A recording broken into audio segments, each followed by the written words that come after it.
लगाओ धोबी पछा।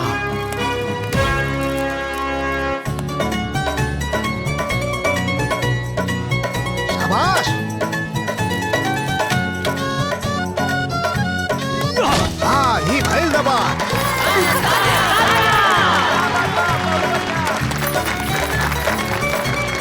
शाबाश बेटा। अगली कुश्ती पंजाब से केसरी और सुरहन गांव के सुशील पहलवान से हुई। आशीर्वाद दे बेटा, हारे के नहीं खे। पकड़ पकड़, टाइट पकड़।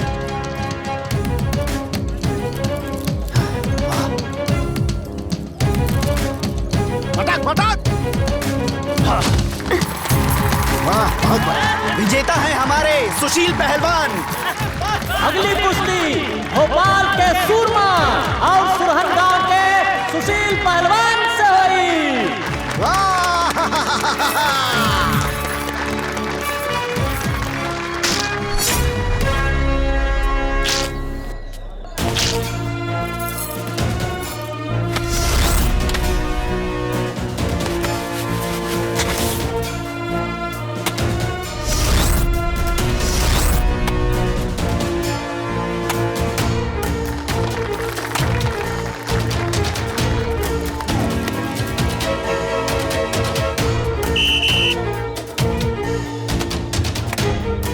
पटक।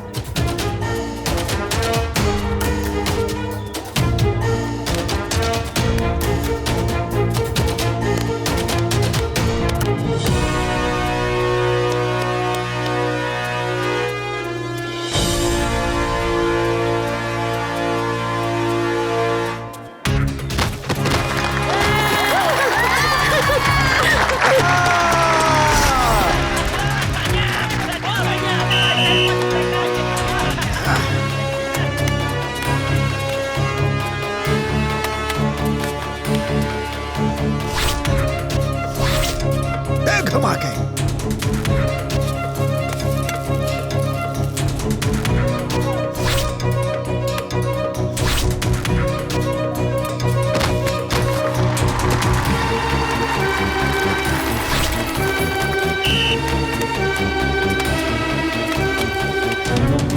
हारे के नहीं खे बेटा।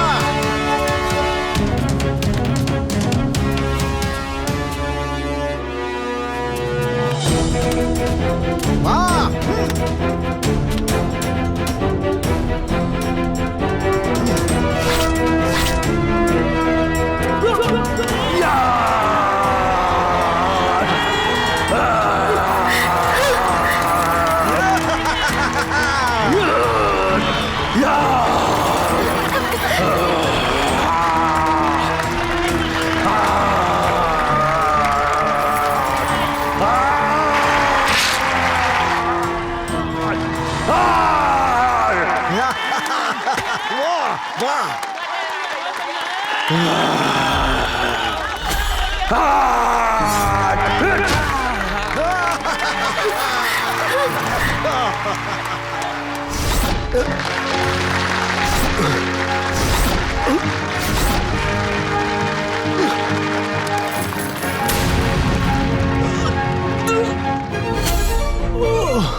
बेटा उठा। बेटा बेटा बेटा सुशील उठा। बेटा बेटा उठा उठा। बेटा बेटा बेटा उठा। हाँ?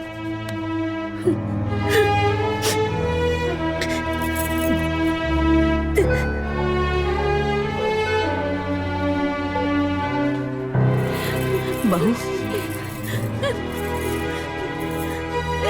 कुछ नहीं।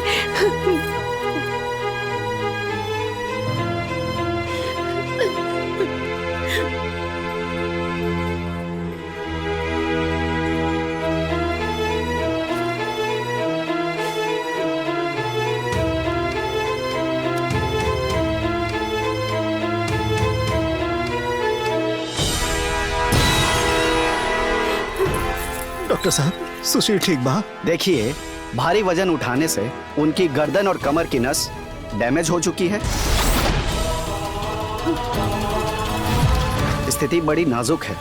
अगर 1 महीने में होश में आ जाते हैं तब तो ठीक है, नहीं तो कुछ कहा नहीं जा सकता। महीना डॉक्टर साहब, हमारा बेटा ठीक हो जाए ना? देखिए, एक तरह से वो कोमा में चले गए हैं। देखिए, सुन सकते हैं, देख सकते हैं, पर बोल नहीं सकते और ना ही उठ सकते हैं। मैंने इलाज शुरू कर दिया है, अब देखते हैं क्या होता है।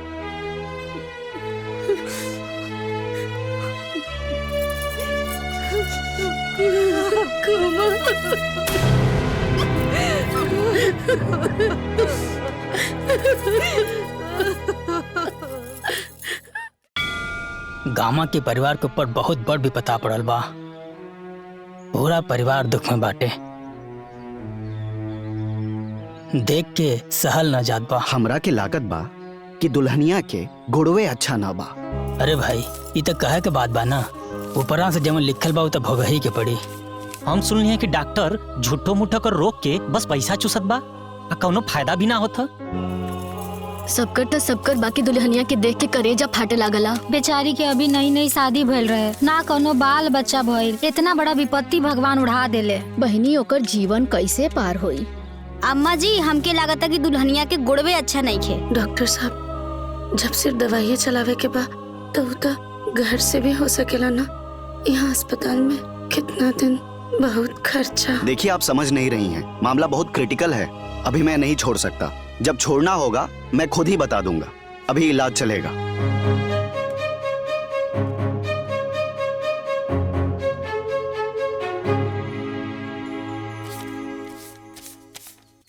हई पैसा के बर्बादी बंद करी और जाके देवर बबुआ के चुपचाप से घर लेकर के आई। तोहर दिमाग ठिकाने बानू। अरे कान अब सनब पकतरू। पगला गेल बाड़ू का? पगला हम ना, रउआ गइल बानी। खूब लुटाई है पैसा अस्पताल में। रउ पता नहीं क्या कि हमनी के भी बाल बच्चा बा। ओकरा भविष्य के बारे में भी सोचे के बा। हम बांझ नहीं खी। भिगमंगा बना दी, कटोरा धरा दी हाथ में। अरे वो भाई है जो। चुप रही। भाई के लेके ही रही रहुआ। हम माई पुता के जहर दे दिया, छुटकारा पाजी रहुआ।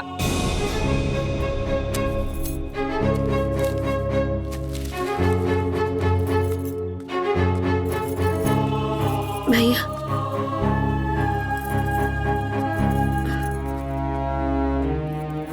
उनकरा के घरे लेकर आ जाए ना।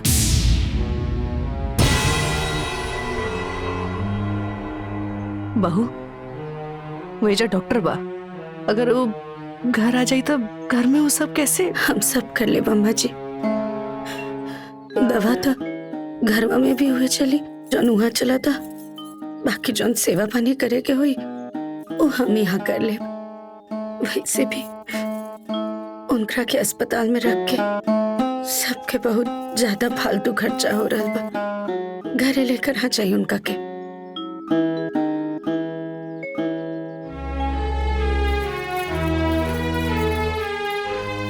बहू, कोनो बात भइल बा का? ना तो फिर ये कुछ कहली का तरह से? ना, हम समझ गईली। बड़को, बड़को।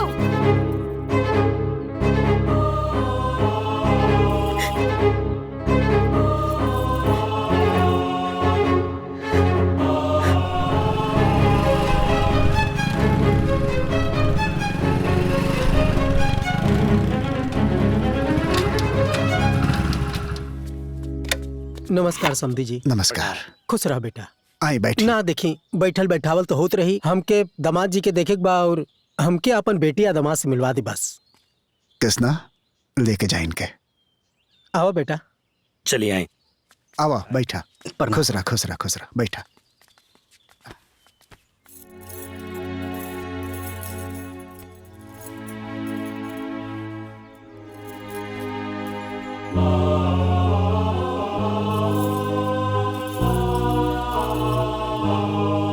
बेटिया,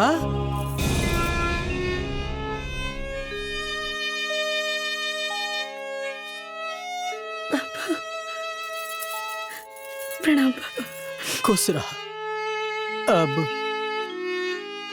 दामाद जी के कैसन तबीयत बा?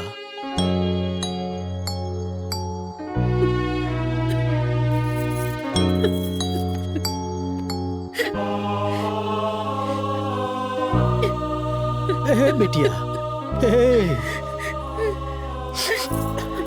रोल ना जा ना।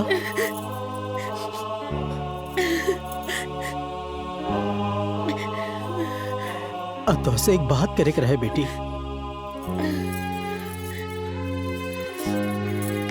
ए बेटा, एक तो बात कही बुरा तो ना मनबू तू। ये का कहता नहीं पापा, हम आपके बेटी हैं, आपके बात के बुरा कहे मानब। बेटा, डॉक्टर साहब के हिसाब से अब कबो दामाद जी ठीक ना हुई हैं और हमसे तोर दुख देखल ना जाता। हमारे एक बात मान, हमरे साथ चल चल बेटी।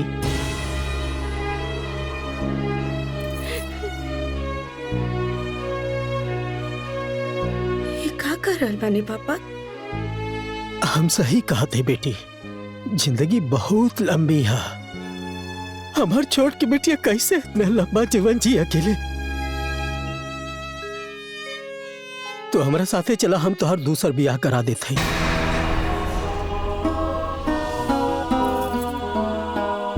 अब एक बार सोची, इनके साथ जौन भइला अगर वो हमरा साथे भइल रही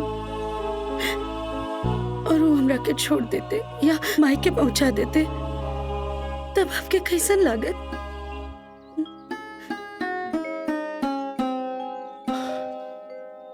देखिए पापा जी, ये हमारे पति बढ़न, सुख दुख में एक दूसरा के साथ खड़ा रहली हमन के धर्म बा। हम इनका के ऐसा हाल में ना छोड़ सके नी।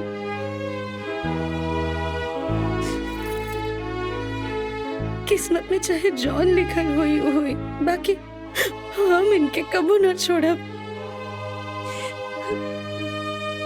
ए बिटिया, जीवन ना रोकला से ना कटेला बिटिया, अन्न भावुकता से कबो कटल बा। तू बताओ, कबो सही बात के झूठ बोलवाल जा सकेला? कबो ना। जिंदगी बेटा बहुत लंबी है, अब इन तोहर उमरिए का है, ई काटल बहुत मुश्किल हो जाए बेटा।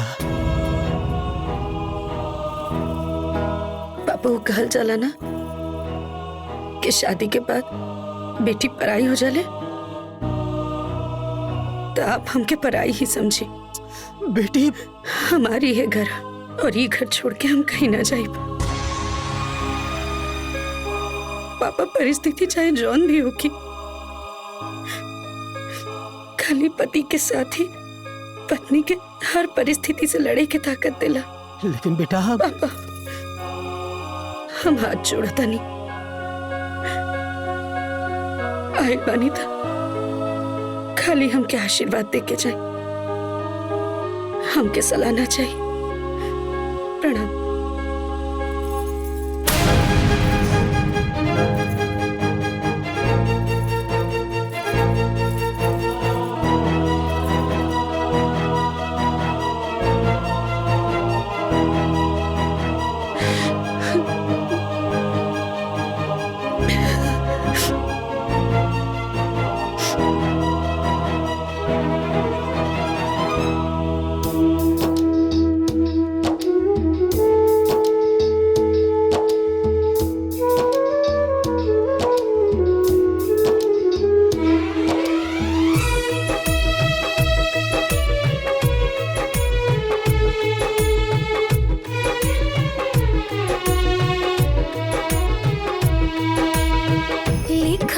नसीब बिधना कवना कलाम से दुख लपटाइल बाटे आखिर काहे हमसे।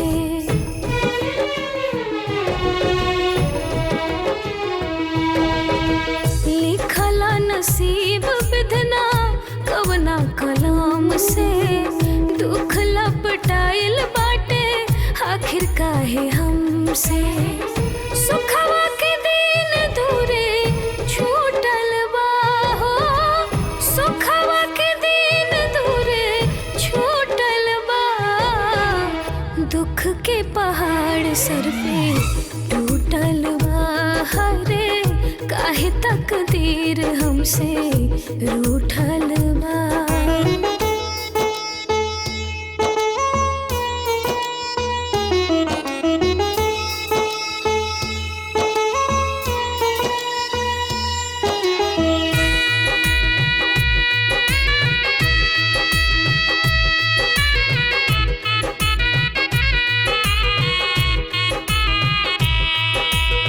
सारी खुशी जिंदगी के हमरो छिनाइल, सुखवा के दिन लागे जैसे उड़ाइल। सगरो अनहरिया घेरलस कहीं ना जोरबा, पगली समैया भइल बहुते कठोर बा।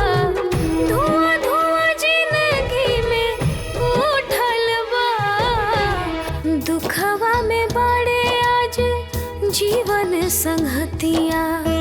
केहू के नावे ऐसा कबहू विपतिया, दुखवे में सुख अब तक खोज के बहाम के। सोची अपना बारे में त आँख मोर छाल के, भागिया हमार लगे फूटल बा। दुख के पहाड़ सर पे टूटल बा, हरे काहे तकदीर हमसे रूठल बा। देखा भिरखू भाई, पैसे के लिए तो हम ई जमीन बेचत बानी। अभी जान ला सुशील के दवा की जरूरत ना होखत तो हम खेत बेचे के बारे में सोचती भी ना। देखी रेट कम ना हो पाई। अच्छा तो ठीक बा, हम अपन परिवार से बात करके और कागज पत्तर तैयार करके रउआ से बतावत तानी। बाकी सौदा रउआ पक्का समझी। हाँ, ठीक बा, प्रणाम। नमस्कार। नमस्कार।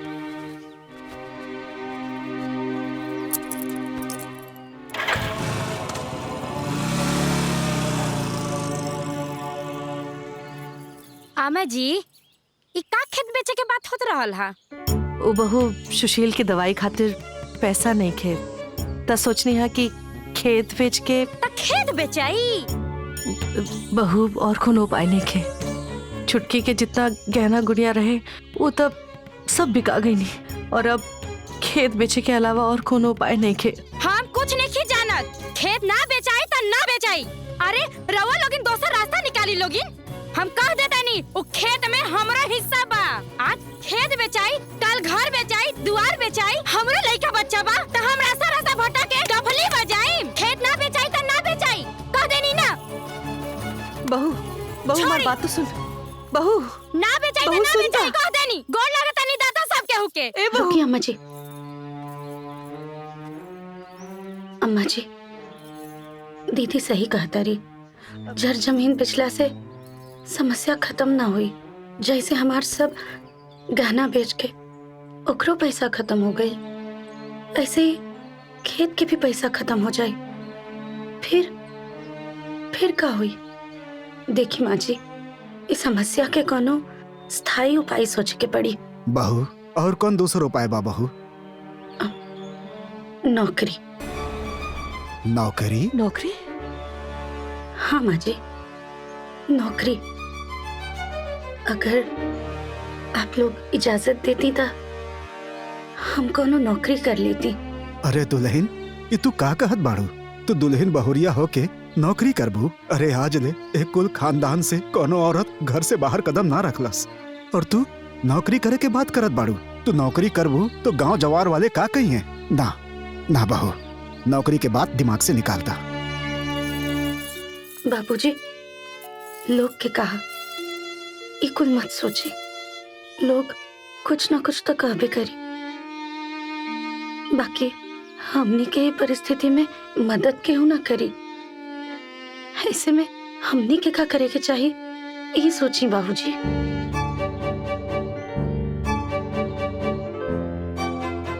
एक बार सोची, घर दुआर बेच के रोड पर होखला से बेहतर है कि नौकरी करे के।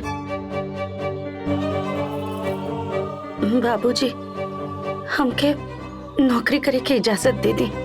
लेकिन बहू, हम हाँ कर भी देव तो नौकरी कहाँ मिली? हाँ बहू, नौकरी कहाँ मिली? नौकरी आज के जमाने में नौकरी मिलल इतना आसान नहीं खे। अम्मा जी, ग्रामीण विद्यालय में शिक्षा मित्र के वैकेंसी निकलल बा, कहीं तो हम फॉर्म भर दी। चिंता मत करी, कहीं दूर नहीं के जाए के, गांव के ही बच्चा लोग के पढ़ावे के बा। गांव में बा? हाँ। ये तो बहुत बढ़िया बात बजी, गांव में ही पढ़ावे के बा।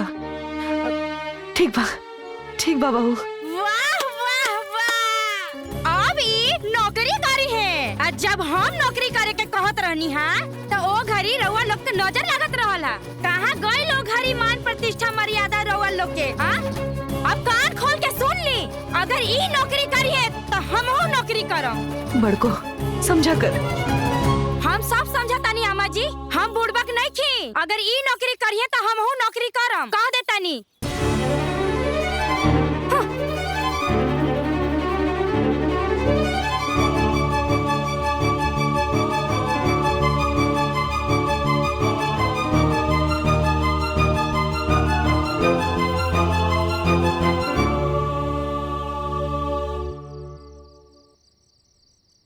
का? हाँ जी, वो मास्टराइन बनी है। हम घर में रह करके चूल्हा चौका बेलन करम, बर्तन माजम। अरे हमहू पढ़ल लिखल बानी, हमहू पढ़ाएम। का तू पढ़ा सकेलो? अरे हम दुनिया के पढ़ा देनी।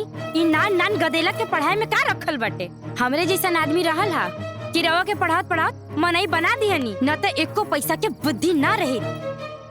बात तो सही बा कि तू हमके पढ़ा के बुद्धिमान बना देलू। हमार बात समझे के कोशिश करा। एक्के गो सीट खाली बा, वो ममतवा भरत या ओके भरे न द। अरे ओकरा के नौकरी के जरूरत बा, वैसे भी वो घर ही के ही भरे द। हम कुछ सुने के नहीं चाहत, घर के होके चाहे बाहर के होके, हम भरम तब भरम। समझे के कोशिश करा न, जब दोबारा निकली तब भर लिया ना। हम अभी भरम। देखा भरा बन मुंह भरा बा, माना चाहे मत माना, लेकिन हमार दिमाग मत खा। हमके सूते दो। अरे पगला गेल बाड़ू का? तू मेहरारू होके नौकरी करबू? काहे ना कर सकीला? हमरा में का कमी बाटे? काल के आए जब गांव के पतो नौकरी कर सकेले तो हमरा में कौन कमी बा? हमहू पढ़ल लिखल बनी, हमहू भरब। पूरे गांव के लोग जब फार्म भरता तो हमरो भरी दी। हमहू पढ़ल लिखल बानी। पढ़े लिखले के मतलब ई नइखे होखेला कि कपारे पे चढ़ के नाचा। मेहरारू बाड़ू तो मेहरारू की तरह रहा, हंसी हंसावल जिन करावा। अरे गांव जवार के लोग का कही? पूरा गांव की औरत फार्म भरत बाटे तो केकरा पे हंसी और के का कही? हमहू भरब, हम भी फार्म भरब, हम भरब। तो हमहू फार्म भरब। तो जा भरा फार्म। जा महारानी जा, जा जाके फार्म भरा। हाँ भरा। हाँ भरब। बहुत बड़का तू आदमी बन जा, कलेक्टर बन जा, डीएम बन जा। भूल जाई घर के चूल्हा चौका मत करा, फार्म भरा तू। आयल हूँ बड़का, तू फार्म भरे। अरे राउर सजल धजल खत्म होके तो चली। बस एक मिनट चला। बहू कहाँ जात बड़ू? हर घर टोकल जरूरी बका? जाते नहीं शिक्षा मित्र वाला फार्म भरे, टोक देनी। बहू देखा, छुटकी दुल्हन के ई नौकरी के ज्यादा जरूरत बा, ओकरा के भरदा। तोहरा के देखा देखी गांव भर के और दुल्हन लोग भी जिद कर रहल बानी। अरे उसे का, सब कोई पढ़ल लिखल बा, केहू भी फार्म भर सकेला। एजा सब कोई अपना मर्जी के मालिक बा। तू मान जाइबू ना तो सब मान जाइब। अम्मा जी जाए दे, परेशान मत होके। सब केहू के अधिकार बा, सब केहू फॉर्म भर सकेला। जेकरा किस्मत में हुई ओकरा के नौकरी मिल जाए। एजा केकर कैसन किस्मत बानू सब दिखता। चली देखा, अरे हाथवा उखाड़ देबू का?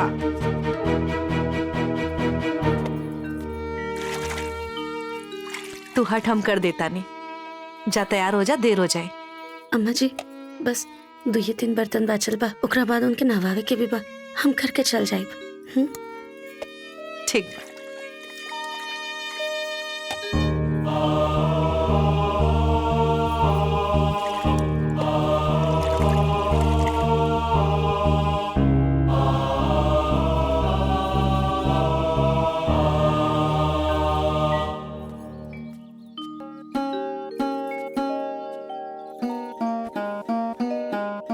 ए जी,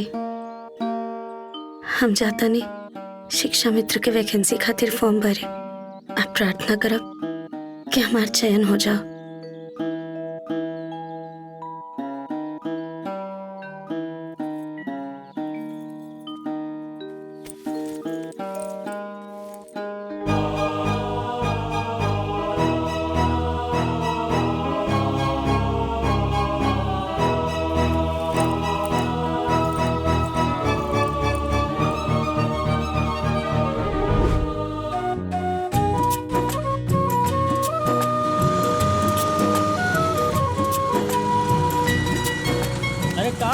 चाचा नमस्ते। अरे प्रणाम प्रणाम। ये कुल छोड़ा, आज शिक्षा मित्र का रिजल्ट होके बाटे और तू लोग यहाँ बैठ के ताश खेलत बाड़ा। चले के ना का शिक्षा मित्र का रिजल्ट देखे।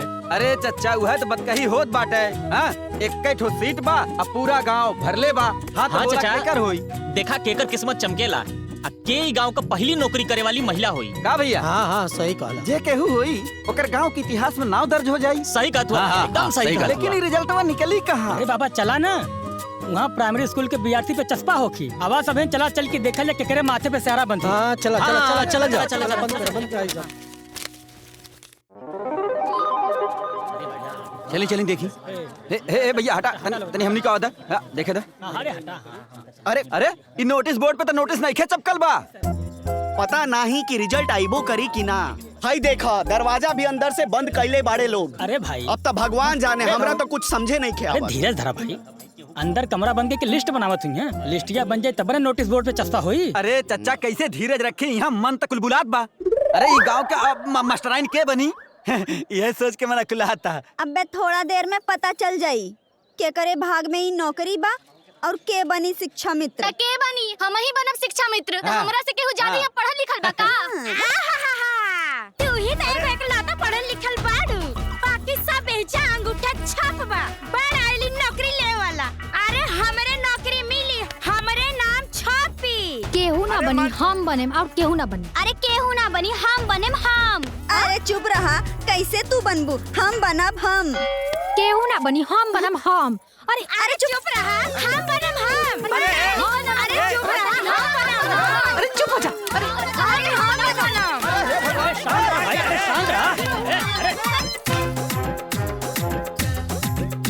आप लोग को सूचित किया जाता है कि इस बार की शिक्षा मित्र की मेरिट लिस्ट सूचना पट पर नहीं चिपकाई जाएगी, बल्कि कुछ समय बाद ही माइक से अनाउंस किया जाएगा।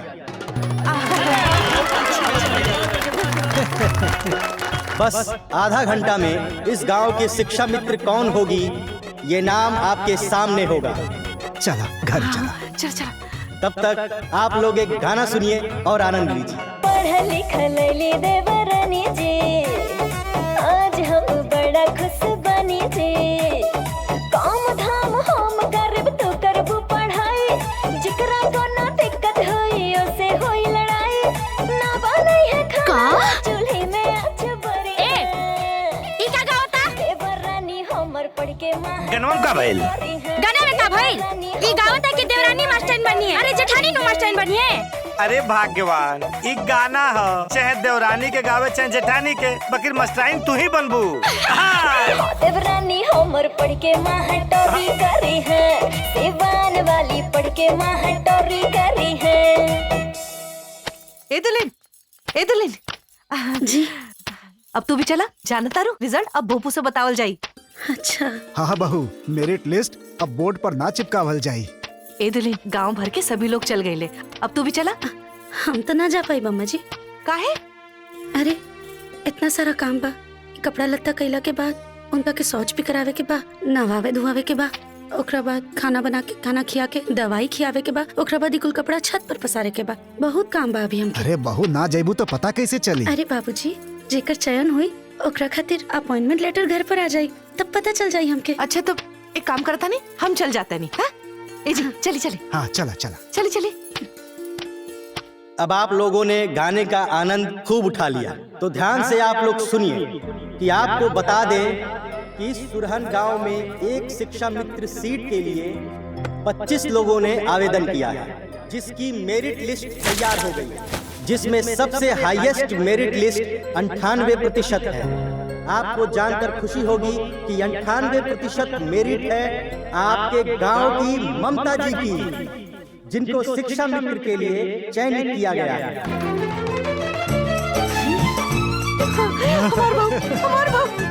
ममता जी बनती हैं सुरहन गांव की प्रथम महिला शिक्षिका। चलो चलो चलो चलो।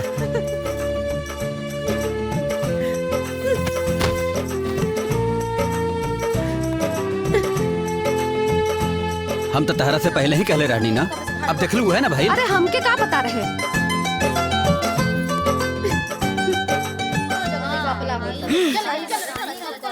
अरे हाँ, हाँ, हाँ, सही अरे कहा। सुना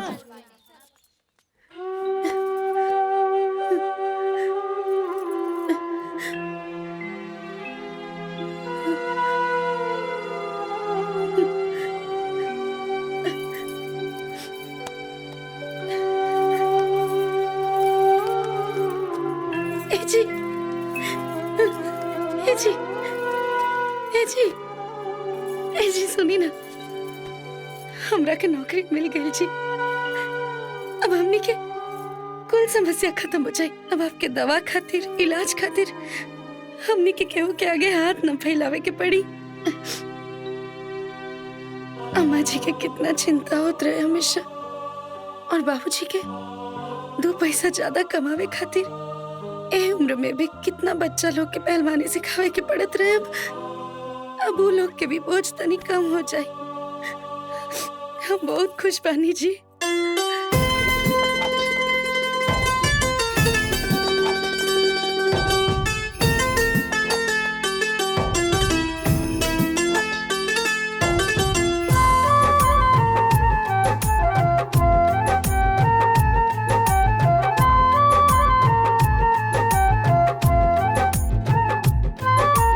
कुशल रहो परिवार सब कर करी देखभाल, सजल रहो ये घर सबके राखी खुशहाल, सबके सेवा पानी करी सबके करी सम्मान, सबके सेवा पानी करी सबके करी सम्मान। इतना देहिया में शक्ति हमके दीदा भगवान, इतना देहिया में शक्ति हमके दीदा भगवान।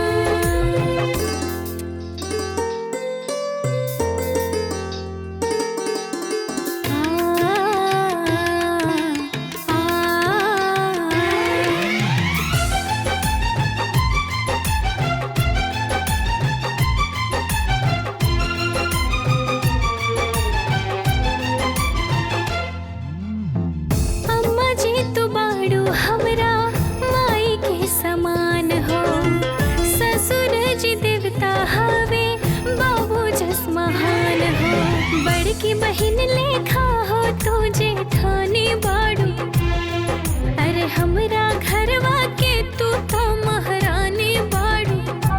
सबके आशीर्वाद से होला जिंदगी आसान, इतना देहिया में शक्ति हमके दीदा भगवान, इतना देहिया में शक्ति हमके दीदा भगवान।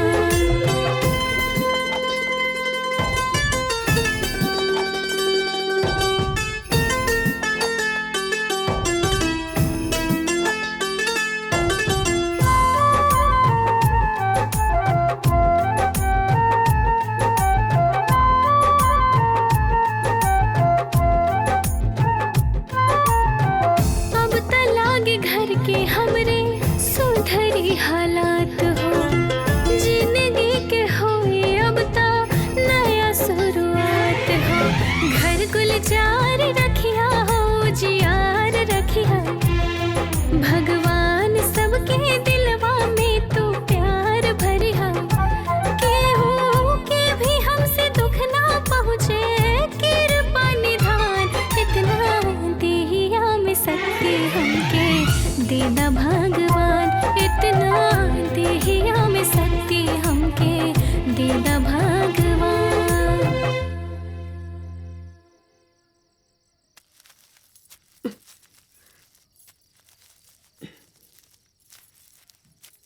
बहू बेटी लेटर आयल बा।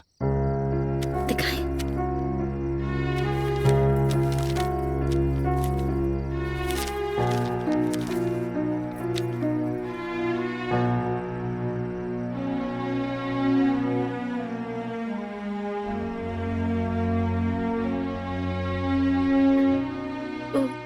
बाबूजी, परसों से हमार स्कूल में ज्वाइनिंग है, वही के लेटर आयल बा। ये तो बड़ा खुशी के बात बा बहू। बड़ा मुश्किल से तारा के नौकरी मिलल बा। एकरा से बहुत बड़ सहारा मिली। अब तो तू अपन पति के दवाई अच्छे से कर सकेलू, केहू के ऊपर बोझ भी ना रहबू। बोझ? आई हो दादा, ई तो हमरा ऊपर सीधा कलंक लगावतिया। नौकरी मिल गई तो साफे बदल गई। अरे हम कब बोझ समझनी हो? हम तो अपन परिवार समझ के अपन सारा जमा पूंजी कुल परिवार में लगा देहनी। हमरा के ई परिणाम मिलल। हे देवता, देखला घोर कलयुग आ गइल बा। ई तो हमरा साथे उहे भइल। जेकरा बंदे खातिर कइनी चोरी, उहे कहलस चोरवा। बाप रे बाप का जमाना आ गइल बा। ना दीदी, अम्मा जी के कहे के ऊ मतलब ना रहे। चुप, एकदम चुप। हम सब समझातानी। नौकरी मिल गइल तो तू हमरा के आजमाए के चाहता रू? अरे बहू ऐसन बात नहीं खे, बात समझ। हम सब समझतानी बाबूजी। ई महारानी नौकरी करे जाइए, हम घर में झाड़ू पोछा बर्तन करम। हम नौकरानी हई। अगर ई नौकरी करे जाइए तो घर से हमरा के अलग कर दी।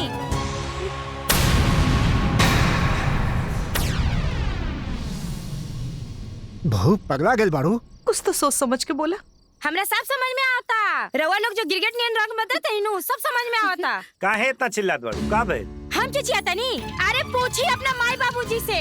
चहेती बहू के नौकरी मिलते साथ ही रंग बदल गई और अलग होके के कहता लोग। और इतना दिन से सब कह हमर सब पानी में मिल गई। चुप हो जा बहू, चुप हो जा। ए बेटा हम बताओ तनी। तू चुप रह भाई। अरे अगर ये लोग अलग होके कहता तो होके था। अब बनले बनिया बाजार थोड़ी न लगाला। ऐसा कोनो बात नहीं है बेटा, एकरा के गलत फहमी हो गई। हाँ हाँ, हम तो गलत पढ़ले बानी। रउआ लोग समझदार बानी ना, हमसे ना होई। हमरा के अलग कर दी लोगी। बहू बात के समझा, काहे बात के बतंगड़ बनावत बाड़ू? हमरा नहीं के समझे के बाबूजी, हमरा के अलग कर दी तो कर दी बस। तो ठीक तो कहती है बाबूजी। रोज रोज के नाटक नौटंकी हमरा नहीं के सुने के। ई नाटक नौटंकी सुन सुन के हमार कान पक गइल बा।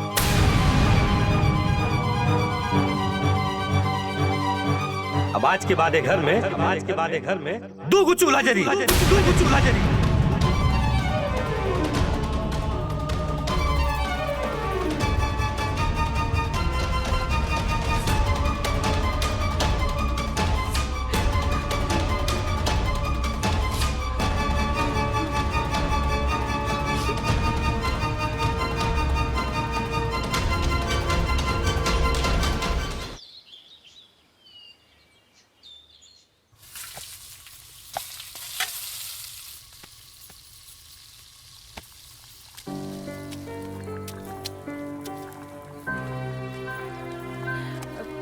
बहू ये क्या करता रू? छोड़ा ये सब। देखा बहू, आज स्कूल के पहला दिन बा, आज जल्दी जाए के बा और तू खुद लेट करता रू। अरे ना ना अम्मा जी, छोड़ी ना, आप काहे ला करब। और वैसे भी अब तो ये कुल काम रोज करे क्या, कब ले आपके ऊपर छोड़ के जाए। आप चिंता मत करी, हम कुल काम कर ले पर समय से पहुंच भी जाए। वाह वाह वाह वाह वाह वाह वाह। छोड़ दो कह दी है जांघर नु बढ़ गइल बा। अरे जब हमनी के ई घर में साथ में रहनी हजा ते एको हाली ना कहनी कि लावा हाथ बटा दीही। अब देखला कितना फरहरी आ गइल बा। अरे चुप कर तू। जब देखो पटर पटर पटर पटर। एक तो सवेरे से वो अपन पति के नला धुला के घर के सगरो काम करतिया और तू ऐसा बात करता रू। बड़ा सास पतो के पैर उमड़ता। अरे अम्मा जी जाए दी ना, अब काहे चिंता करता नहीं, हम कुल कर ले, हम कहता नहीं ना। अब जाए बैठी।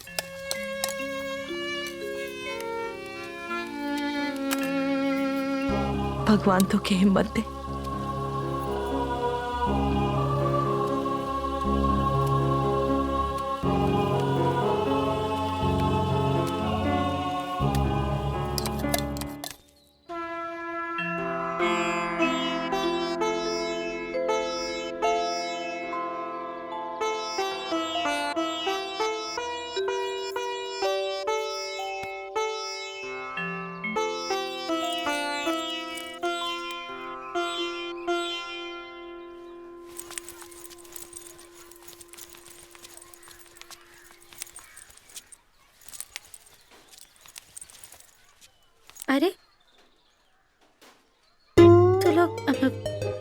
बैठक काहे करत रहा? आज हमने लेट हो गई ना तो बड़का सर जी कहले कि जब तक उठक बैठक 100 बार ना करबा तब तक क्लास में मत घुसी है। यही खातिर हम लोग उठक बैठक करत बानी। अच्छा वो बड़का सर जी के ऑफिस के बा? सामने उठक बैठक करा उठक बैठक।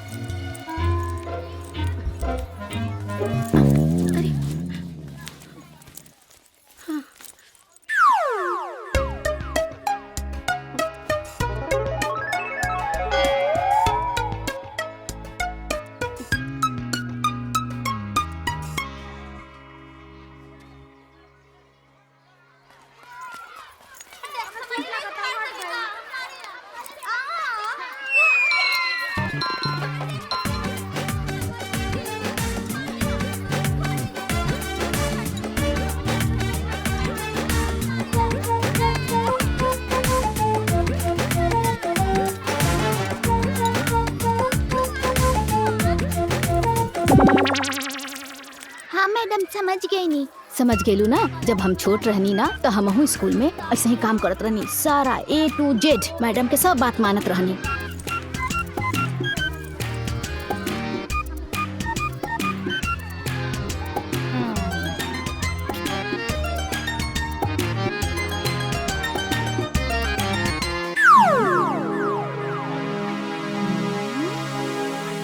नमस्ते।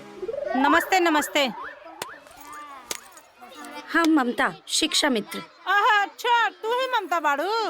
चला अच्छा भइल आ गइलू। हमारे क्लास में तो एक और स्टाफ बढ़ गई, अब तो और मजा आई। निकाल ले।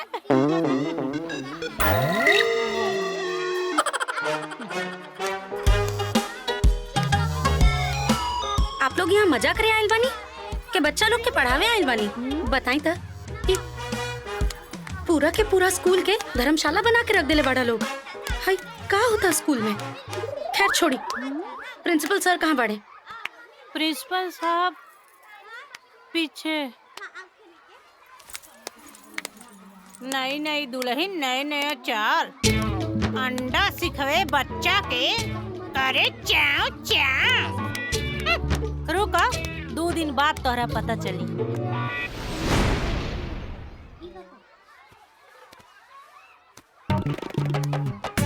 अरे कौनों के घरे ऊँख पेराटा? हाँ साहब। जो एक जगह से लेके आओ जो। मास्टर साहब हमरो घरे उप पिरात बल लेत आई। ना ना ना ना ना ते काल जाइए। दबाओ ठीक से कुलिन।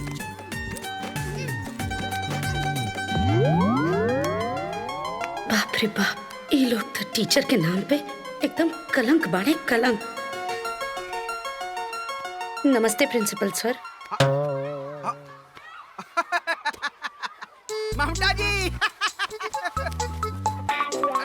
आईली, आज स्कूल का पहला दिन है, ले भूजा खाई। चक चकाचक भूजा है। ना ना सर, हम यहाँ भूजा खाए ना, हाय बच्चा लोग के पढ़ावे आइल बानी और यहाँ आइले सब केहू शिक्षक के बच्चा लोग के पढ़ावे के ही चाहिए।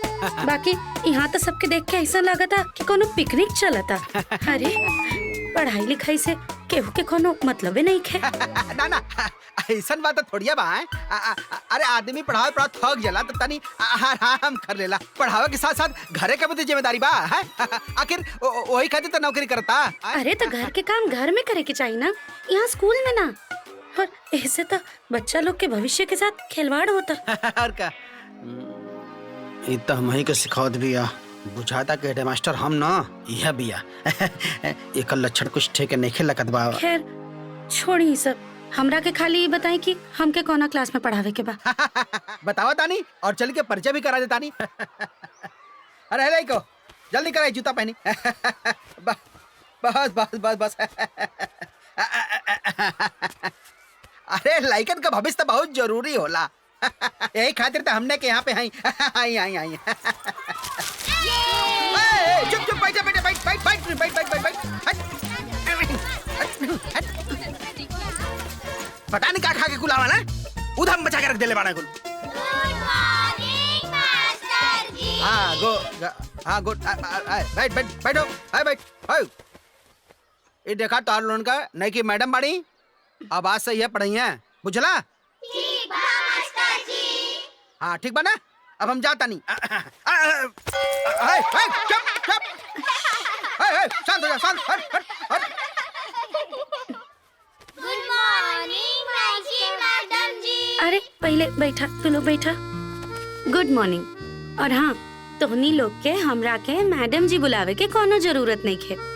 हम तोहनी लोग के मैडम न बानी। अगर मैडम कह के ना बुलाई तो कैसे बुलाई?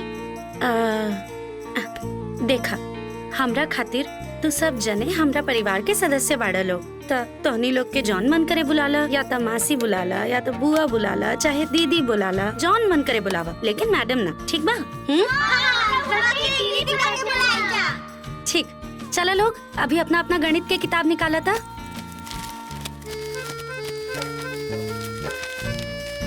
अभी ले तू लोग के कहाँ तक पढ़ावल गइल बा?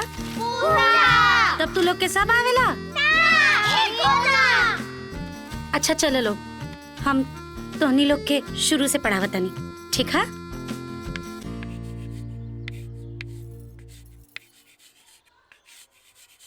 चलो, अब ई सब के जोड़ के दिखावा। दीदी, ये हमके ना आवत बा। इतना आसान सा जोड़ा ना जोड़ पाई बो लोग। तोहनी लोग के पहाड़ा था आवेला ना? ना दीदी। अच्छा, कोनो बात ना, बैठ जा। हम तोहनी लोग के जोड़ करे के एगो आसान तरीका सिखावतानी। जौन अंक होखे ओकरा ऊपर उतने पाई खींच ला, जैसे 2 और 2। अब कितना पाई बागिना? 1 2 3 4। तो 2 और 2 कितना भइल? 4। तो एकर जवाब का भइल?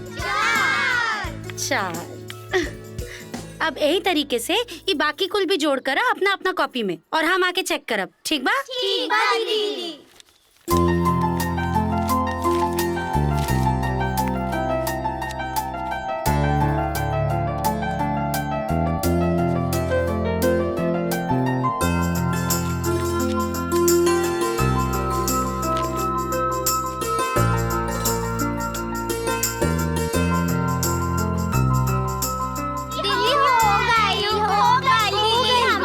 दिखावा तो तू लोग कैसे।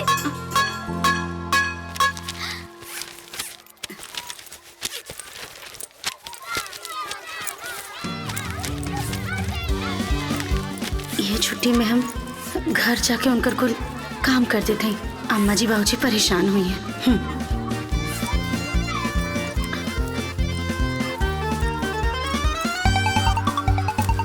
दीदी, दीदी, ए दीदी। हाँ बेटा। रहुआ कहाँ जात बानी? रहुआ टिफिन ना लेके आईनी का? अगर टिफिन ना लाईनी है तो हमार खा ली। ना बेटा, हम टिफिन लिए नहीं हम।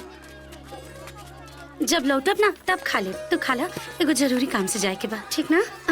बाय।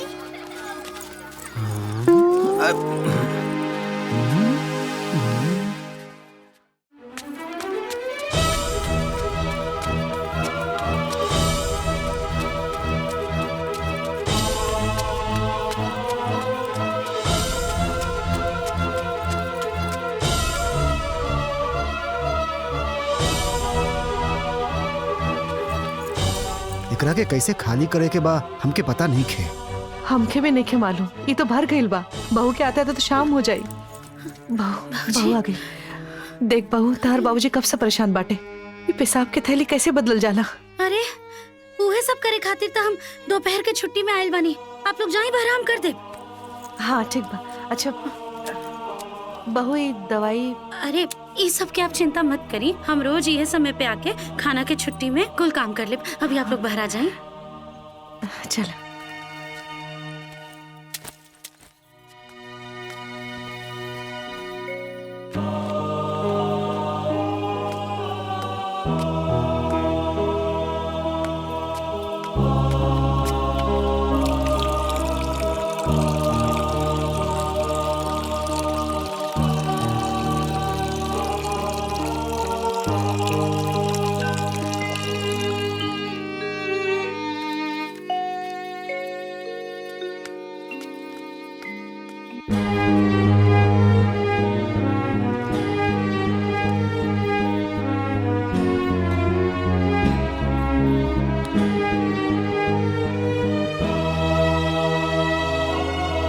हाई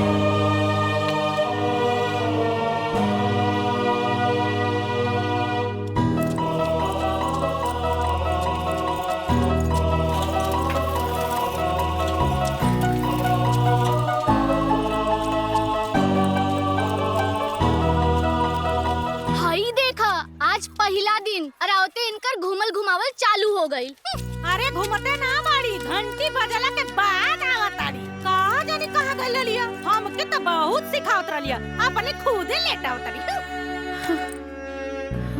पाठशाला के धर्मशाला बना देले हु लोगन, इहाँ मजा करे आवेलु लोगन, और कहिए कुछ सिखावत नहीं, पाठ पढ़ावत रहिया हमके। अरे सिखावल आसान ना होखेला, अमल कईल बहुत मुश्किल होखेला, ठीक ना? ओका अबे हम खबर लेके आवत नहीं। चला ता तू ना साथ में चला ता, चला।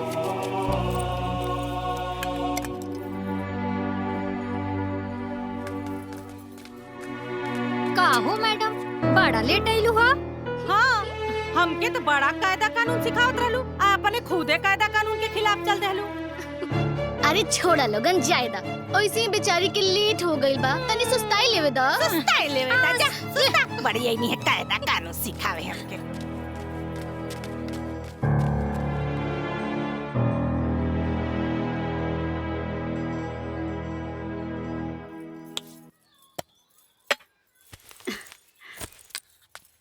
चला आगे पढ़े के।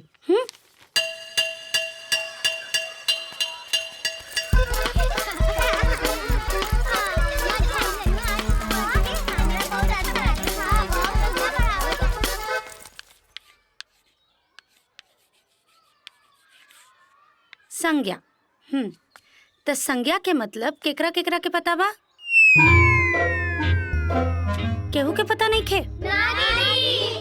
याद ना कैले बाड़ा तू लोग? अच्छा कोनो बात ना, हम तोहनी लोग के समझा देतनी और याद भी करा देतनी, ठीक बा? ठीक बा दीदी। जिस शब्द से किसी व्यक्ति, वस्तु, स्थान, गुण या भाव का पता चले उसे संज्ञा कहते हैं। समझ में आई? ना दीदी। अच्छा रुका, हम उदाहरण देके तोहनी लोग के समझावतनी।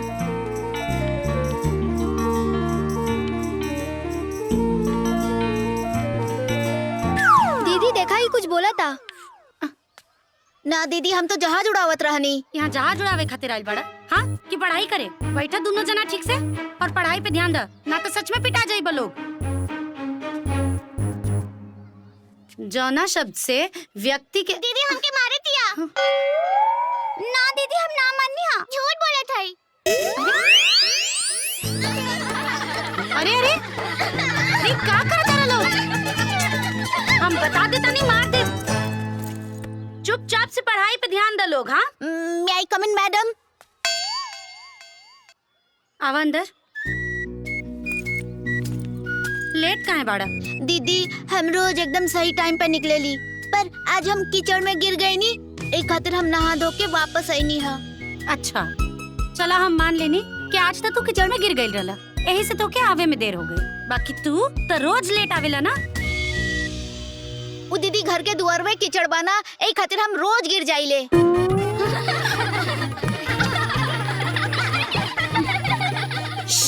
चुप, बिल्कुल आवाज ना।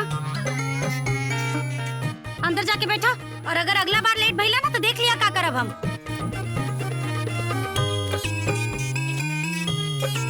कैसे पढ़ाई इन लोग के? ध्यान दे लोग।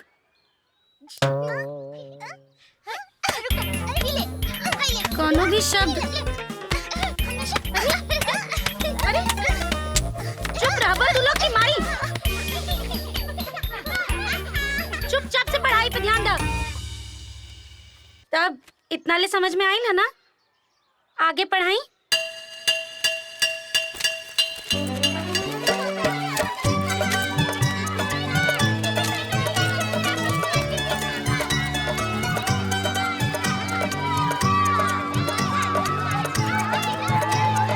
देखा हो एकरा के?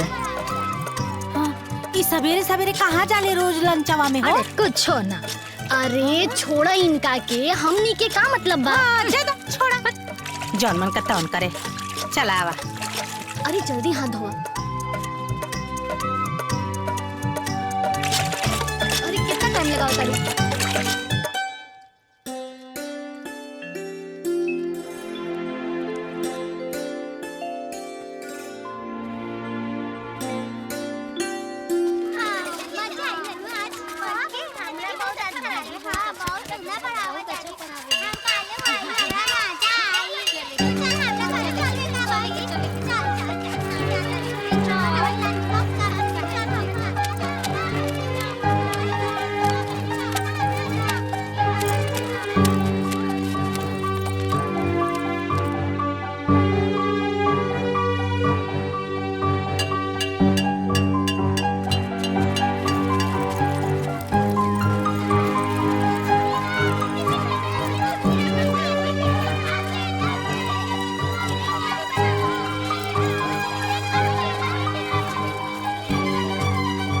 कल भी बहुत तेज जात रहनी है और आज भी बहुत तेज जाता नहीं।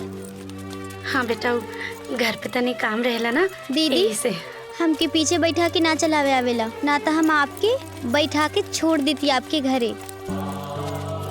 कोनो बात ना बेटा, तू जा।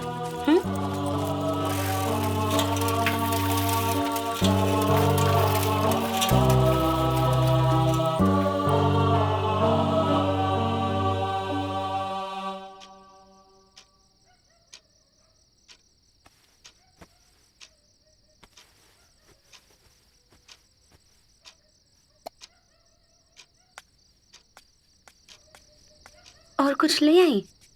ना बहू, एक काम करा, तू भी खा ला, हम नहीं खा ले। ना अम्मा जी, आप लोग खाना खा ले, हम ओकरा बाद खा ले। बहू एगो बात कही, घर के सगरो काम, बेटा के सेवा और फिर तहार ड्यूटी, तारा ऊपर बहुत बोझ हो जाला। घर के सगरो काम हम कर ले, तू नौकरी संभाला, ठीक बा? हाँ, इस सही कहत बाड़ी। ना ना, ऐसा बात ना, हम कुल काम कर ले। बस वो बाबूजी, अगर आप बुरा ना मानब तो एगो बात कही। हाँ बोला। वो कहा ना, स्कूल से घरे आवे जावे में बहुत टाइम लग जाला। वो स्कूल यहाँ से बहुत दूर है ना, हमार कुल टाइम आवे जावे में ही खप जाला। अगर हमके एगो साइकिल मिल जाए तब हमार रास्ता में जो समय लगेला वो कम हो जाए और हम आराम से घर के काम करके जा पाती वापस स्कूले। ई का कहत बाड़ू बहू, तू ये घर के बहुरिया होके साइकिल चलेबू, हमार जगह हंसाई करेबू। अरे जब तू साइकिल से अबू जाइबू ना तो गांव वाले मजाक उड़ाईहन और कहीं है गामा के पतोहिया साइकिल चलावत बाड़ी ना, ई तो हमसे ना होई। अच्छा भाऊजी, रह दी, चिंता मत करें। जैसे इतना दिन से कुल हो जाता, आगे भी हो जाए। आप लोग के और कुछ लगी तो हमरा क्या आवाज दे दे।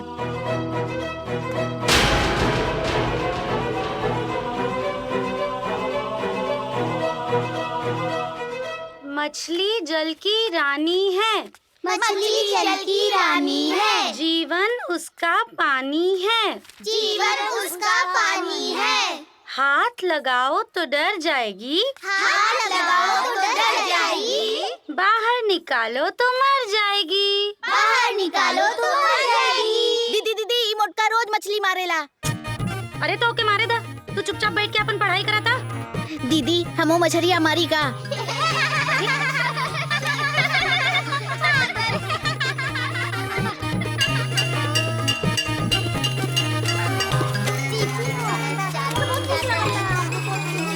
देख के आराम आराम से आराम से।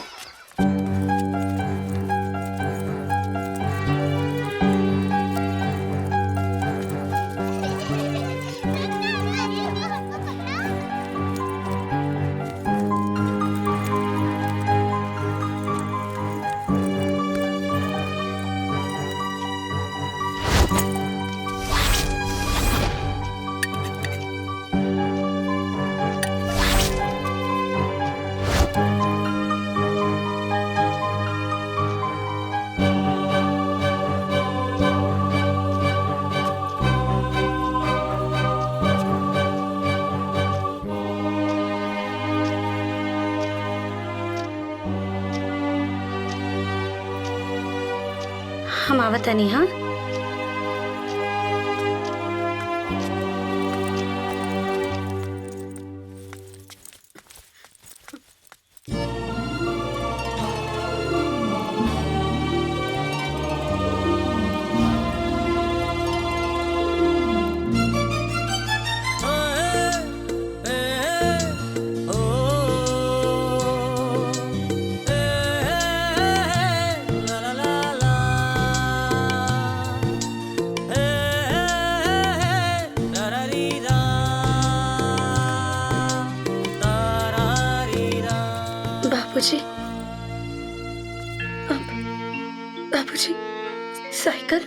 के रोज दोपहर में आवे जावे में लेट हो जाला, तो हम यह चाहत बानी कि तू साइकिल से स्कूल जाइबो।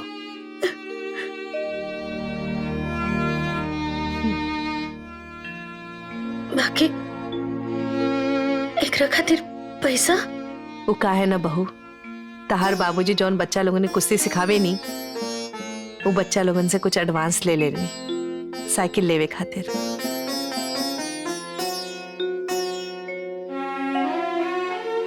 हाँ बहू, ला चाबी ला।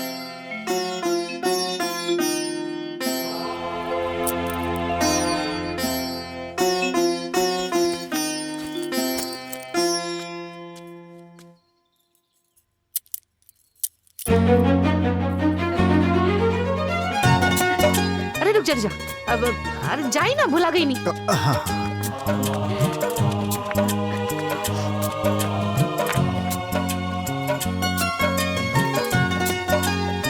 गणपति बप्पा मोरया, गणपति बप्पा मोरया।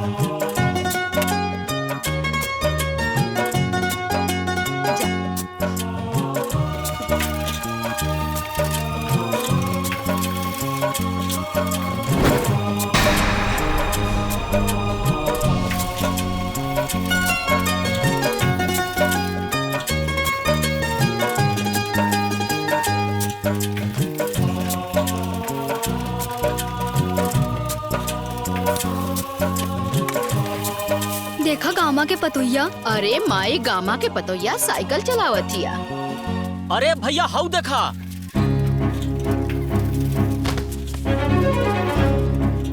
अरे ये तो गामा का पतोहिया साइकिल चलावत बिया। अरे बाप रे बाप, ये का होता? ये तो मरलिस पूरे गांव का नाम बोल दहलिस। अरे काका, जमाना बदल गईल बा। आज के जमाने में औरत और मर्द सब एक बराबर है। मुंह पिटावे जाए ऐसा जमाना के, एकरा के देख के पूरा गांव के मेहरारू बिगड़ जाइए। अरे हाउ देखा, दीदी आ गई। हाँ। और उनका नया साइकिल भी। हाँ। दीदी साइकिल तो बड़ा प्यारा बा और ओकर कलर भी। बोला ना साइकिल अच्छा बना। हाँ दीदी सच में, ई साइकिल के रंग भी बहुत प्यारा बा और साइकिल भी बहुत प्यारा बा। दीदी तू ही बहुत अच्छा कैलू ई साइकिल खरीद के। अब तू खाए की छुट्टी में आराम से खाना खा लेबो। दीदी जल्दी से जा, खाए की छुट्टी खत्म होके वाला बा। जा तू खाना खा और हमनी के खेले जा तरी जा।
नाच गा के पढ़ावल ठीक नहीं क्या होता। स्कूल का बहुत बदनामी होता।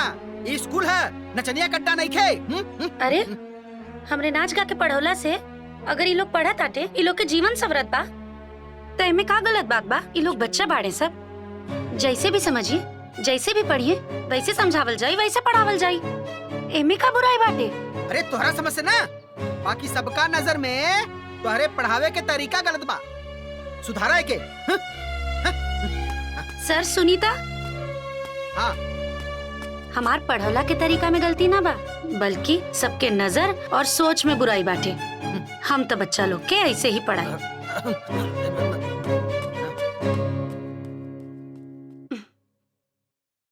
हमारा के तो लागत बा एकर सोचे खराब बा।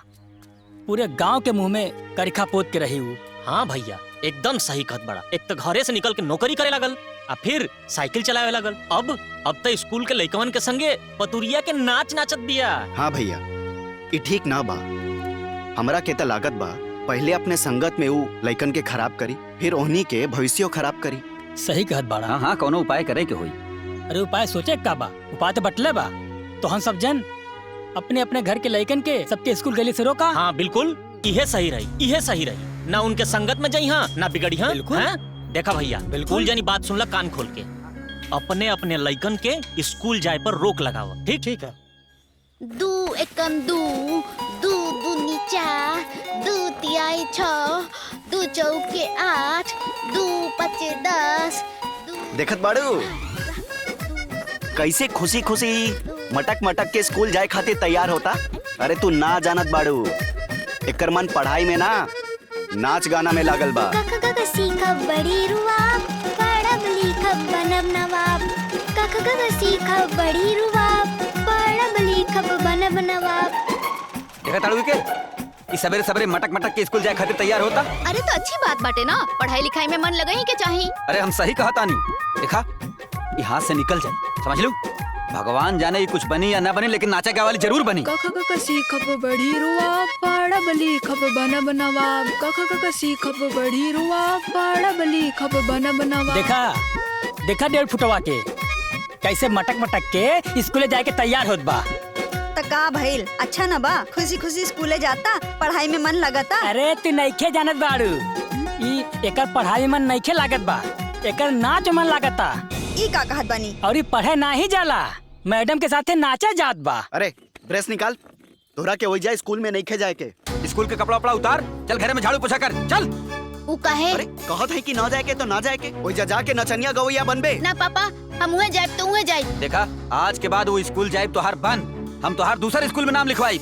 हम दूसर स्कूल ना जाए, ना किसी दूसरा से पढ़ब, हम खाली दीदी से पढ़ब। देखा तारू एकर बदतमीजी। अरे वो तोहर मैडम जी अच्छा से ना पढ़ावेली, उनकरा अच्छा से पढ़ावे ना आवेला, वो तो खाली नाचे गाए आवेली। मम्मी अभी तू ना जन, तू उस साइकिल वाली दीदी इतना अच्छा पढ़ावेली, हम कितना समझ में आवेला। हम वो स्कूल जाए, उस स्कूल से कहीं ना जाए बस। साइकिल वाली दीदी? न टीचर न मैडम, इस साइकिल वाली दीदी। हाँ, वो साइकिल से आवे नहीं, पढ़ावेली, हमने के अपन परिवार समझेली, यही से हम उनकरा के साइकिल वाली दीदी कहेली। उनका पढ़ावे के तरीका से हमने के खूब समझ आवेला। रहे दहुआ ना पढ़े के बा। हम पढ़ब तो ओइजे पढ़ब, ना तो ना पढ़ब। हम जाता नहीं। हम पढ़ब तो ओइजे पढ़ब, ना तो कहीं ना पढ़ब। अरे बेटा हुआ ना पढ़े के बा। देखा देखा देखा एकर। अरे बात तो बंधवा के अरे जाओ। सुन तो।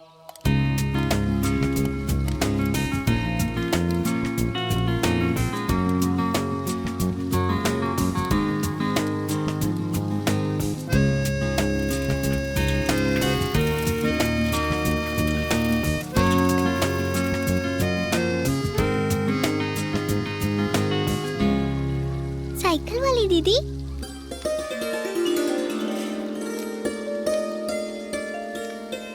दीदी चला, गृह विज्ञान के परीक्षा बा, चली आपो चली। का होता वहाँ?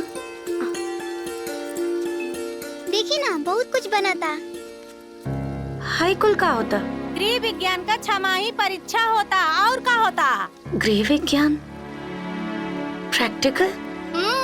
साल में 2 बार होला, एक 6माही और एक सालाना। हाँ ममता, आवाई जे गर्मे गर्मे पकौड़ी बनल है खाई ला, ना तो जुड़ा जाई तो मजा ना दे। तू लोग खा, हमके नहीं खे खाए के। दीदी चली ना, आप वो खा ली। हाँ बेटा चला।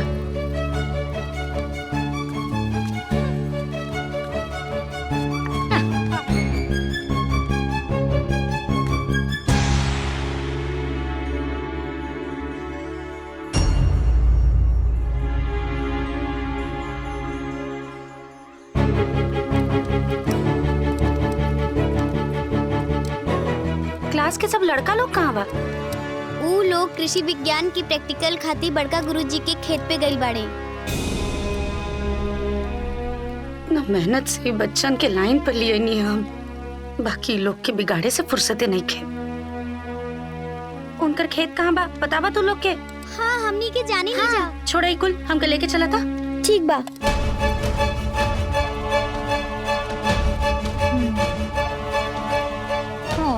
ज्यादा छोड़ा खा। खाला बहुत नीमन बा।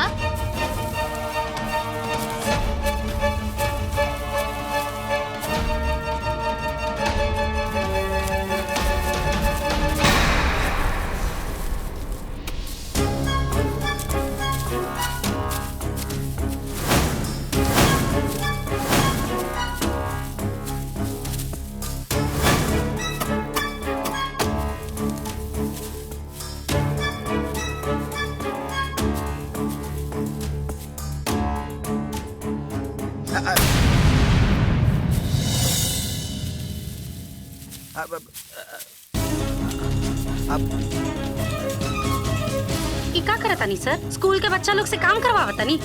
हाँ, इनके माई बाप इनके स्कूल भेजेले पढ़े खातिर कि खेत में काम करे खातिर? हमके बहुत ज्ञान मत दा, बुझलू?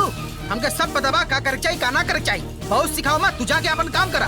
अरे सर, अगर आपके पता हो खतना तो आपके ये भी पता रहित कि नाबालिग बच्चन से काम करवावल गैर कानूनी है और अपराध भी है, और ऐसा अपराध खातिर ना लोग के जेल भी हो जाला। जेल? समझ में आई? हे बच्चा लोग, चला चला तू लोग पढ़े खातिर। अरे ऐसे कहाँ जाइए कुल? केकर बात बनी है? हमार की तोहार बोला। अच्छा बच्चा लोग चला साइकिल वाली दीदी के साथ पढ़े क्या ना?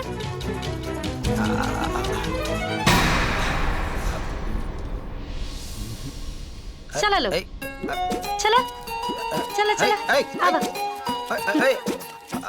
चला चला। तोहरा मन बहुत बढ़ गई बा, कौनो कौनो इलाज करे के होगी। का दिक्कत बा तोहनी लोग के? हाँ, कितना बार हम समझावनी है कि सिर्फ पढ़ाई लिखाई पे ध्यान देवे के बाद कि सब अनाप शनाप काम नहीं खे करे के। दीदी हम लोग पढ़ल चाहत रहनी, बड़का मास्टर जबरदस्ती काम में लगा देले। यहाँ हाँ दीदी, सर कहले कि जे ना आई ओके नंबर कम मिली और वो फेल हो जाई। हाँ दीदी, यही से हमनी के खेते में आवे पड़ल। ठीक बा, चिंता मत करो लो, हम देखता नहीं के तू लोग के कम नंबर देता। आज के बाद स्कूल में सिर्फ पढ़ाई करे के, ठीक बा? ठीक बा दीदी।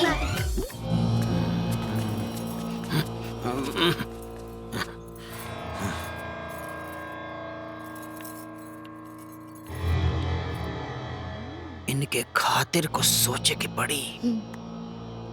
इनका मन बहुत बढ़ गई बा।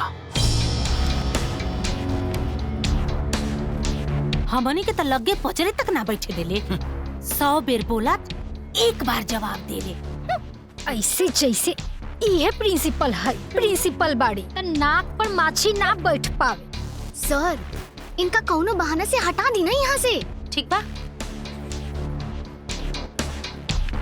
इनके खातिर कुछ न कुछ तो करे के पड़ी, बस वजह मिल जाए।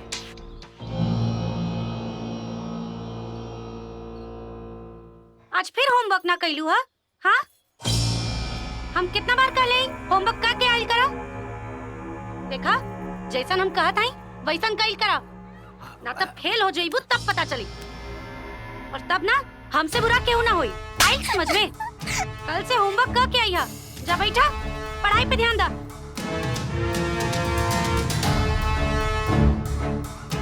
वो दिन खेत में आके हमार बेइज्जती कैले, अभी वीडियो वायरल करके हम एक और बेइज्जती करब।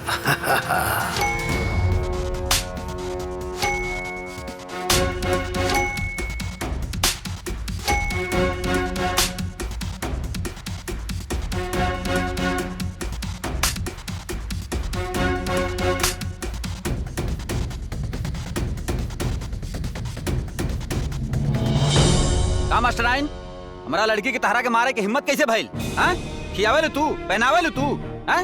अपना लड़की के पाल पोस के बड़ा करता नहीं काहे खातिर? तारा के मारे बदे? अरे भाई साहब, जब सोना तपेला तबे नु चमकेला। अब पत्थर बिना छीने हथौड़ी खैले मूर्ति थोड़े न बनेला। मास्टर साहब, एक काम करा, तू अपने लड़की के मूर्ति बनावा, हमरा अपनी लड़की के सोना चांदी के मूर्ति नहीं बनावे के बा। आज इनका बेटी के मारत हई, कल हमरे लड़का के मारी हैं। धीरे धीरे पूरा गाँव के लड़का के मारे लगी हैं। सही कहा तो भैया। समझा दो मास्टर साहब, इनके अच्छे तरीके से समझा देना तो अच्छा ना होई, बता देते हैं। अरे हम अपने बिटिया रानी के कबो दुबी के छुटकनी सुना छुअनी, अरे वो चाटा से मारता नहीं। अरे हमार कलेजा फट गल देख के। रउआ के अंदर दया बाकी ना बा? हाँ, अरे इनके बाल बच्चा ना है ना, त का जानी है बाल बच्चा का पीरा। जायदा माफ कर दा।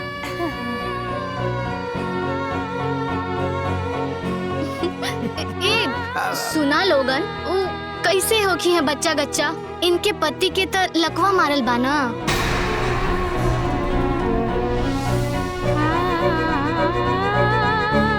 पापा, हमार गलती रहे, हम हमारा होमवर्क पूरा करके ना आयल रहनी, यही से दीदी हमके मार देली। और ये दीदी के ना बोली ना। चुप रहा तू, एकदम शांत रहा। हाँ? तू बड़ा भैलू जज, यहाँ तो के एकदम नहीं पढ़े लिखे के हो। चल चल घरे चल चल। अरे सुनी तो।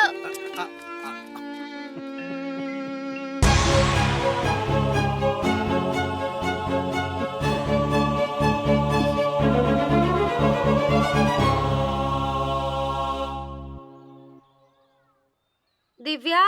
प्रेजेंट दीदी। दीक्षा। प्रेजेंट दी। ओम। प्रेजेंट दीदी। स्वास्तिका। प्रेजेंट दीदी। गुड मॉर्निंग मास्टर जी। हाँ, बैठ बैठ बैठ बैठ बैठ। ये कहा सर? तोहार सस्पेंशन आर्डर। सस्पेंशन? हाँ। सस्पेंशन? काहे सर? तोहार अनुशासनहीनता और हिंसात्मक कार्रवाई के लिए तोहरा पद से तोहरा के बेसिस साहब निलंबित कर देले बाड़ा। हम ऐसा का कहनी है सर? हम तब तोहे पता ना बा का कहलू है? पूरे देश में ई वीडियो हाय वीडियो देखा।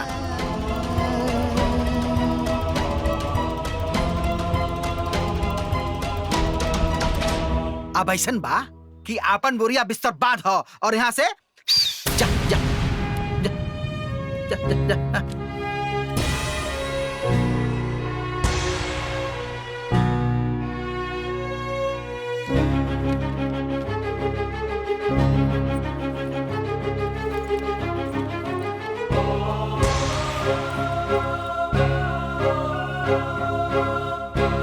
दीदी का भइल रउआ के? साइकिल वाली दीदी बताई ना का भइल? रउआ रोवत काहे बानी और कहाँ जात बानी? कहाँ जात बानी दीदी? रउआ रोवत काहे बानी? कुछ ना, हम ना अब तोहनी लोग के ना पढ़ा पाए, बाकी तो लोग एकदम मन लगा के पढ़िया। हाँ, एकदम मन लगा के पढ़िया, ठीक बा? मत जाई दीदी, दीदी ना दीदी, दीदी मत जाई दीदी, दीदी मत जाई दीदी, दीदी मत जाई, मत जाई। अगर आप चल जाए तो हमने की के पढ़ाई दीदी? दीदी के का पढ़ाई? हाय इतना मास्टर लोग हम का करी हैं? चल चल चल चल चल ले जाइए, ले जाइए दीदी। हमने के और से ना सिर्फ और सिर्फ आपसे पढ़ब दीदी। दीदी हमने के छोड़ के बच जाए दीदी। दीदी हमने के छोड़ के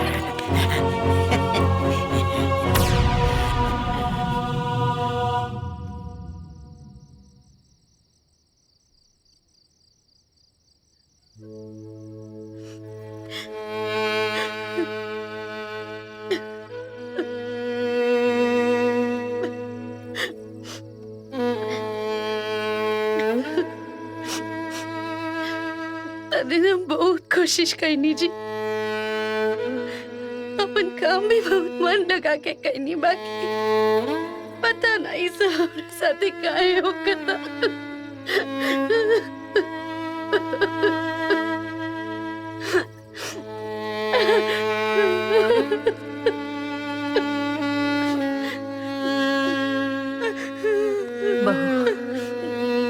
जो होके के रही वो तो हो गई। अब रोवे से का हुई? जितना किस्मत में लिखल बा उतना ठोकर तो खाए के पड़ी ना। चिंता मत कर, बस तू संभाला अपने आप के। अम्मा जी, अपना आप के तम संभाल ले, बाकी घर कैसे संभली? इनकर दवाई के खर्चा, घर के कुल खर्च, सब कुछ तो हमार तनख्वाह से ही होत रहे। कैसे करब सब कुछ हम? बेटी चुप हो जा, ऊपर वाले पर भरोसा रखा, कोनो न कोनो रास्ता तो निकल बे करी। धीरज रखा। तोरा के देखे तो हम भी जियत पानी। तू ये हार मन जाइबू तब हमरा के कोनो घाट पे लेके जाई।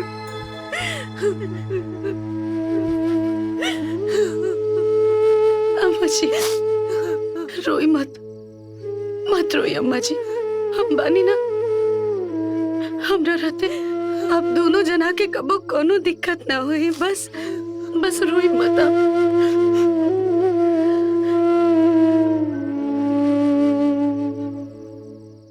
बहुत उड़त रह लिया, अब इनका समझ में आइल कि कौना धान के हो रहा हो खेला। चल चल स्कूल चल चल। स्कूल ना जाइबू? हम ना जाइब ना जाइब ना जाइब। अरे तू स्कूल ना जाइबू तो का गोबर उठाइबू? ए बेटा, घरे रह के का करबा? स्कूले जा, पढ़ाई ना छोड़े के चाहिए। जा बेटा। हम पढ़ाई कहाँ छोड़ा तानी, बाकी पढ़ब तो खाली साइकिल वाली दीदी से पढ़ब, दूसरे केहू से ना। जब भी साइकिल वाली दीदी स्कूल आई है तब भी हम स्कूल ना जाए। तोरू साइकिल वाली दीदी स्कूल से निकाल दियल गईली, अब ऊ कबो ना जाई है। तू हो ना जाइबे? ना हम भी कबो ना जाइब, ना जाइब कबो। अच्छा तो तू ना जाइबू ना? ना पढ़ब ना पढ़ब ना पढ़ब। रुका तो के हम बतावत हई। एने दे चल चल। हम ना चल स्कूल जाइब, चल। हम ना जाइब। अरे चल बे, कैसे? चल हम ना जाइब। चल चल ना जाइब। जा बेटा जा जल्दी। चल ड्रेस पहन अरे बेटा, हम कहीं नहीं ना स्कूल ना जाइब। चलो हर। छोड़ा हमरा के, छोड़ा छोड़ा हमरा के। ना जाइब स्कूले, छोड़ा हमरा के। ना जाइब, ना जाइब। ई साइकिल वाली दीदी स्कूल से निकाल का दिहल गईली, लड़का कुल स्कूले जाए खातिर तैयारे ना बाड़। सही कहा हुआ। हमारी मांगे पूरी करो। वापस बुलाओ, वापस बुलाओ, वापस बुलाओ, वापस बुलाओ। हम पढ़ेंगे, हम पढ़ेंगे, हम पढ़ेंगे, हम पढ़ेंगे, हम पढ़ेंगे, हम पढ़ेंगे। वापस बुलाओ, वापस बुलाओ, वापस बुलाओ, वापस बुलाओ। हमारी मांगे वापस बुलाओ, वापस बुलाओ। हम पढ़ेंगे, हम पढ़ेंगे। हम पढ़ेंगे साइकिल वाली दीदी से। अब तो हर साइकिल वाली दीदी ना पाई है, काहे से कि वो सस्पेंड हो गई बाड़ी। बुझला लोगन, ये लोग बड़ा ना, इन लोगों से पढ़िया लोगन। चलो पढ़ा लो। हमनी के क्लास में ना जाई जब तक साइकिल वाली दीदी के स्कूल में ना बुलाई जाई। हम पढ़ब तो पढ़ब साइकिल वाली दीदी से, और क्यों से ना पढ़ब? चुप। साइकिल वाली दीदी साइकिल वाले हमने के पढ़ा जाई। अरे ना पाइया कैसे ना आई है? हम नहीं बुलाई जाई, वो जरूर आई है। चुप, एकदम चुप। नहीं, साइकिल वाली दीदी तहरा आवत है। चुप। हम पढ़ेंगे, हम पढ़ेंगे, साइकिल वाली दीदी से। हम पढ़ेंगे, हम पढ़ेंगे। साइकिल वाली दीदी से। वापस बुलाओ, वापस बुलाओ, साइकिल वाली दीदी को। वापस बुलाओ, वापस बुलाओ। साइकिल वाली दीदी को। हम पढ़ेंगे, हम पढ़ेंगे, साइकिल वाली दीदी से। हम पढ़ेंगे, हम पढ़ेंगे। साइकिल वाली दीदी से। वापस बुलाओ, वापस बुलाओ, साइकिल वाली दीदी को। वापस बुलाओ, वापस बुलाओ। साइकिल वाली दीदी को। हम पढ़ेंगे, हम पढ़ेंगे, साइकिल वाली दीदी से। हम पढ़ेंगे, हम पढ़ेंगे। साइकिल वाली दीदी से। वापस बुलाओ, वापस बुलाओ। साइकिल वाली दीदी को। हम पढ़ेंगे, हम पढ़ेंगे, साइकिल वाली दीदी से। हम पढ़ेंगे, हम पढ़ेंगे। सब बच्चा के माई बाप लोग साइकिल वाली दीदी के मनावे जात बड़े। वापस रहुओ चली ना। वापस बुलाओ, वापस बुलाओ। हम पढ़ेंगे। तोरा के स्कूल में मरले भी आना, हम ओके मनावे ना जाब। रहुआ गुस्सा के चक्कर में ना अपन बेटी के पढ़ाई मत खराब करी। हम पढ़ेंगे, हम पढ़ेंगे, हम पढ़ेंगे, हम पढ़ेंगे। वापस बुलाओ, वापस बुलाओ। चल बेटी। वापस बुलाओ, वापस चल। बुलाओ। वापस बुलाओ, वापस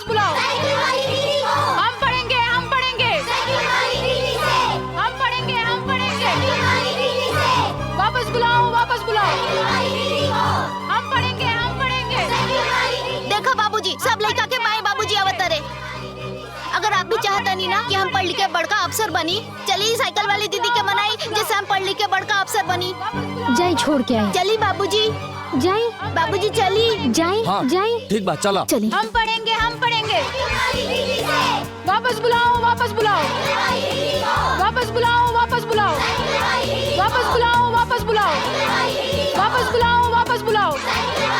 हम पढ़ेंगे, हम पढ़ेंगे।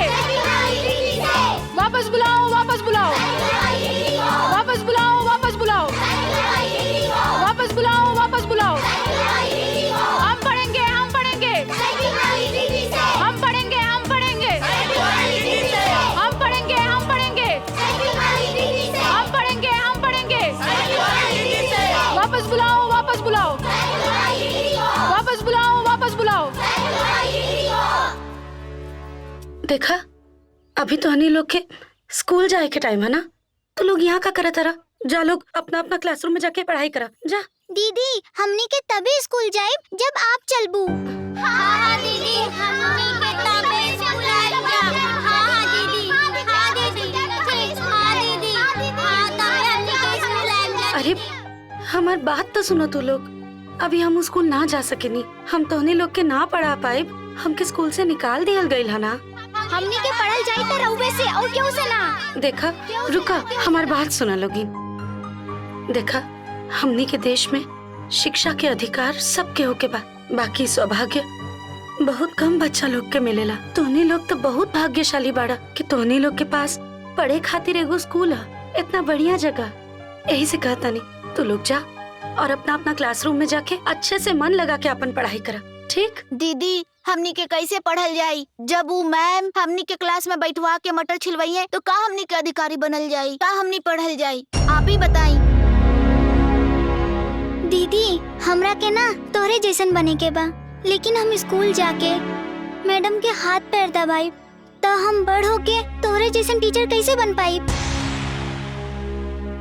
दीदी आप ही बताई ना, हमसे मास्टर जी खेत के काम करवावे ले तो का पढ़ब दीदी? चली ना आप। हाँ दीदी, हम तारे से पढ़ब और केकरो से ना पढ़ब। चली ना दीदी। हमार बात सुना लो। देखा, हम कैसे तू लोग के समझाई? अभी ना हमके स्कूल से निकाल दिया गइल बा तो हम वहाँ के तोहनी लोग के ना पढ़ा सकेनी, ठीक है? तू लोग के खुद ही पढ़े के पड़ी। हमके पूरा यकीन बा तू लोग अच्छा से पढ़ाई करबा। मास्टराइन, हमरा से बहुत भारी गलती हो गई, हमरा के माफ कर दी, लेकिन वो गलती की सजा हमरा ये छोट छोट बच्चन के ना दी। और अब ये बच्चन के भविष्य आपके ही हाथ में बा, आप पढ़ावल ना छोड़ब। आप गुस्सा ना होखी। भैया, बात नाराजगी के ना, बाकी अब हम आप लोग के कैसे समझाई? जो ना स्कूल से हमके निकाल दिया गइल बा, अब हम का कर सकेनी? आप ही बताई। अब जॉन करिए, आपे के करे के बा। अब ये बच्चा लोगन के भविष्य आपे के हाथ में बा। का बताई आप लोग के? अब जब हम स्कूल में जा ही ना सकेनी तो हम बच्चा लोग के कैसे पढ़ाई? भैया तनी आप ही ना सोची। अरे मास्टराइन, स्कूल में जाके ना पढ़ा सकेलू तो एगो नया स्कूल तो खोल सकेलू। का भैया लोग सही कहा नहीं ना? हाँ का भैया सही ना? हाँ खोला के चाहिए स्कूल। हाँ आप लोग कुल का बात करत तनी? तनी सोच के बोली। बाबूजी, आप ही लोग के समझाई ना, अब हम का समझाई? देखी ना, का स्कूल खोलल कोनो मजाक के बात है का? कैसे खोल पाइब स्कूल? अरे बहू, जब सब यह चाहत बाड़न तो तू अपन निजी स्कूल खोल दा। ए बच्चन के शिक्षा मिल जाई और तोहरा के रोजगार। एक काम सब समाधान। हाँ?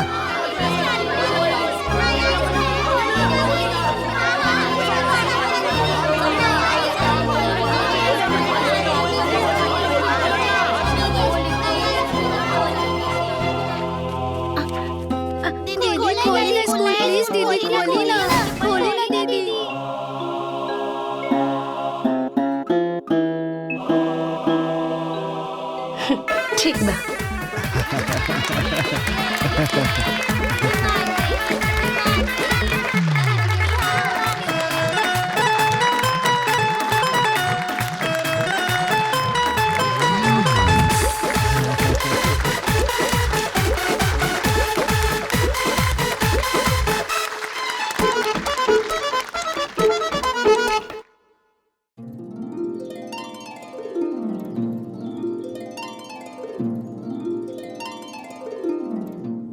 तू लोग के पढ़े के और जे पढ़ले बड़ा ओके समझे के याद करे के सबसे आसान तरीका बतावा तनी। जब भी तू लोग कुछ भी पढ़ तो ओके ऐसे ही धीरे धीरे मन में मुंह करके मत पढ़ल करा, ओकर जोर जोर से उच्चारण करके ओके पढ़ल करा। ऐसे कैला से का होला, जब भी कोनो बात हमनी के मुंह से निकलेला और जब बात अपना कान में पड़ेला तो हमनी के ब्रेन एकदम समझेला कि अब कोनो बात आइल बा दिमाग में, एके याद रखे के बा। अरे बाप रे साहब, ठीक बा ना?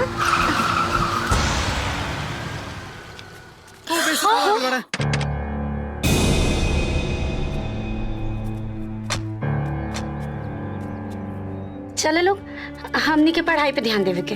हाँ तो हम का कहत रहनी? साहब नमस्ते, साहब नमस्ते। नमस्ते नमस्ते मैम, नमस्ते। का हो रहल बा? लइके बाहर पढ़ो ताणे? देखिए साहब, हमने कितने मेहनत से लइका लोगन के पढ़ा लिखा के इतने मेहनत से तैयार कैली, लेकिन मैडम हमने की मेहनत पे पानी फेर देले बाड़ी। अच्छा, बहुत मेहनत कैले बड़ा तू लोग। हाँ सर, एकदम मेहनत से पढ़ावत रहनी है। तो हमरे एगो सवाल के जवाब द। जी। तू इंग्लिश पढ़ावेलू ना? जी। अच्छा, तो एगो वाक्य के ट्रांसलेशन करा। जी, पूछी पूछी, एकदम पूछी। मेरे स्टेशन पहुंचने से पहले ट्रेन छूट गई।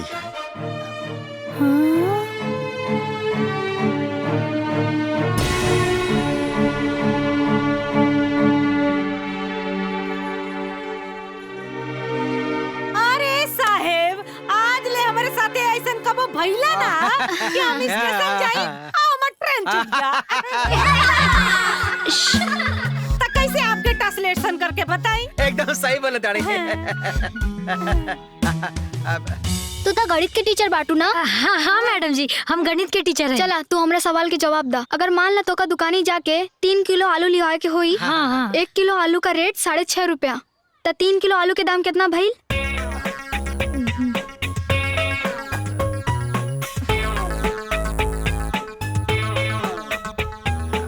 अरे मैडम, हमनी के खेत में इतना आलू होला, इतना आलू होला, कबो खरीद ही ना जाइला और कबो काल के मैडम जी कम हो जाला तो हमर मलकार जाले लियावे और उनसे फोन लगा के पूछ ली का कि कितना होला।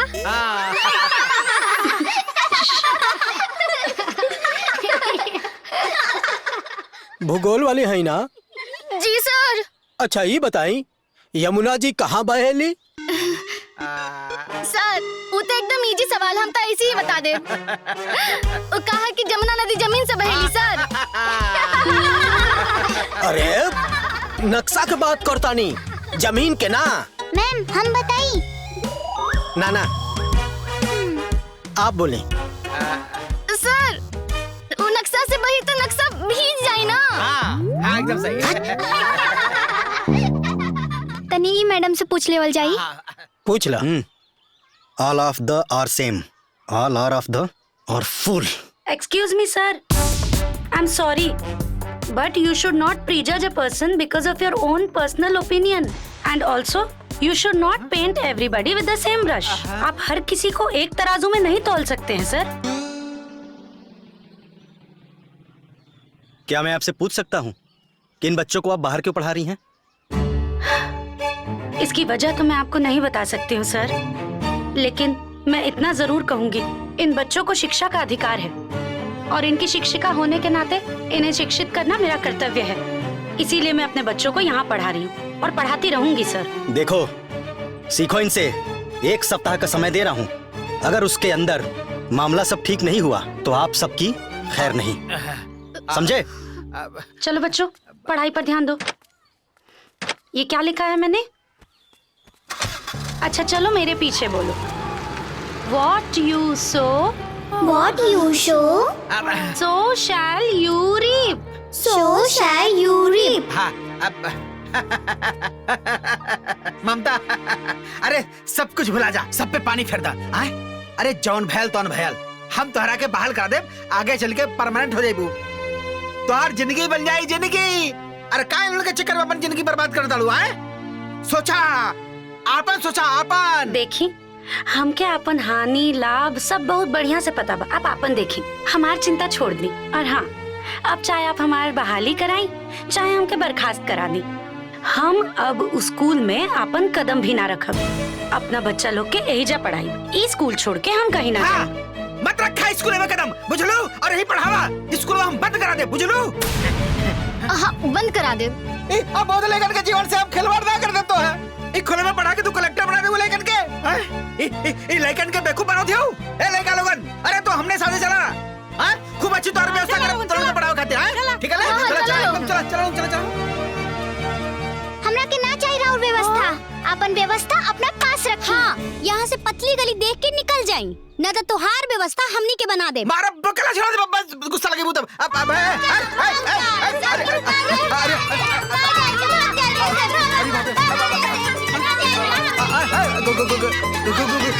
गुंडा हो गया बनेगा आई कुल। बैठो लो, बैठो, बदमाशी मत करा। हाँ साइकिल वाली दीदी।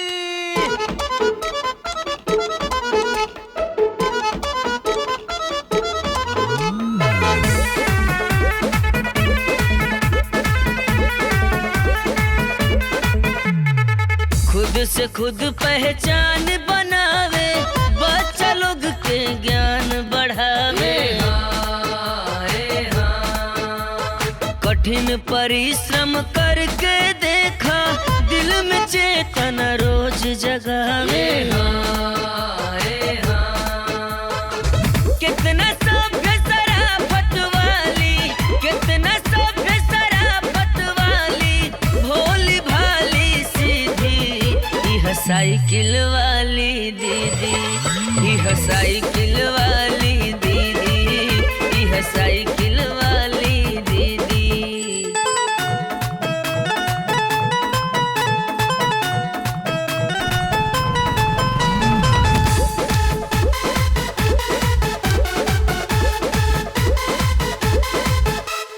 देके शिक्षा भविष्य लइकन के खूब बनावेली, जे भी तनिको भटकेला ओके अच्छी राह बतावेली। देके शिक्षा भविष्य हो लइकन के खूब बनावेली, जे भी तनिको भटकेला ओके अच्छी राह बतावेली। शिक्षा से ना बढ़ के कौनो, शिक्षा से ना बढ़ के कौनो होला जग में निधि, यह साइकिल वाली दीदी, यह साइकिल वाली दीदी, यह साइकिल वाली दीदी। अरे गामा के पतोह के देखा, घर में सास ससुर पति का सेवा, स्कूल में ईमानदारी से लड़कन का पढ़ाई। सही कहत बाड़ा, जौने लगन से ही पढ़ावत बाड़ी, गांव का लड़का सुधर जाई है, पूरा माहौल बदल गई बा। अरे लड़कन का पढ़ाई तब पढ़ाई, मास्टर मास्टराइन भी सुधर जाई। हाँ सुधर गई बा चाचा। आपके पढ़ाने के तरीके से सिर्फ मैं ही नहीं, मेरा पूरा विभाग प्रभावित है। एक अच्छी शिक्षा एक अच्छे शिक्षक ही दे सकती है, और एक अच्छे शिक्षक को एक अच्छे स्कूल की जरूरत है। इस बात को मैं समझ सकता हूँ। आप जैसे शिक्षिका की जरूरत पूरे समाज को है, जो देश के भविष्य को संवार सके। मेरे एक मित्र हैं जो निजी विद्यालय चलाते थे, लेकिन ठीक से चला नहीं पाए। फिलहाल वो बंद पड़ा है। मैं बात कर लेता हूँ, आप अपना विद्यालय वहीं पर चलाइए, और मुझे पूरा विश्वास है कि आप छात्रों के साथ देश का भविष्य उज्जवल करेंगी। बहुत अच्छा हो जाए सर, बहुत मेहरबानी। इतने सारे बच्चे और उन्हें पढ़ाने के लिए अब जगह नहीं बची है। मैं आपको फोन करूंगी सर, आप उनसे बात करके हमको बताइएगा। धन्यवाद सर, सही में थैंक यू।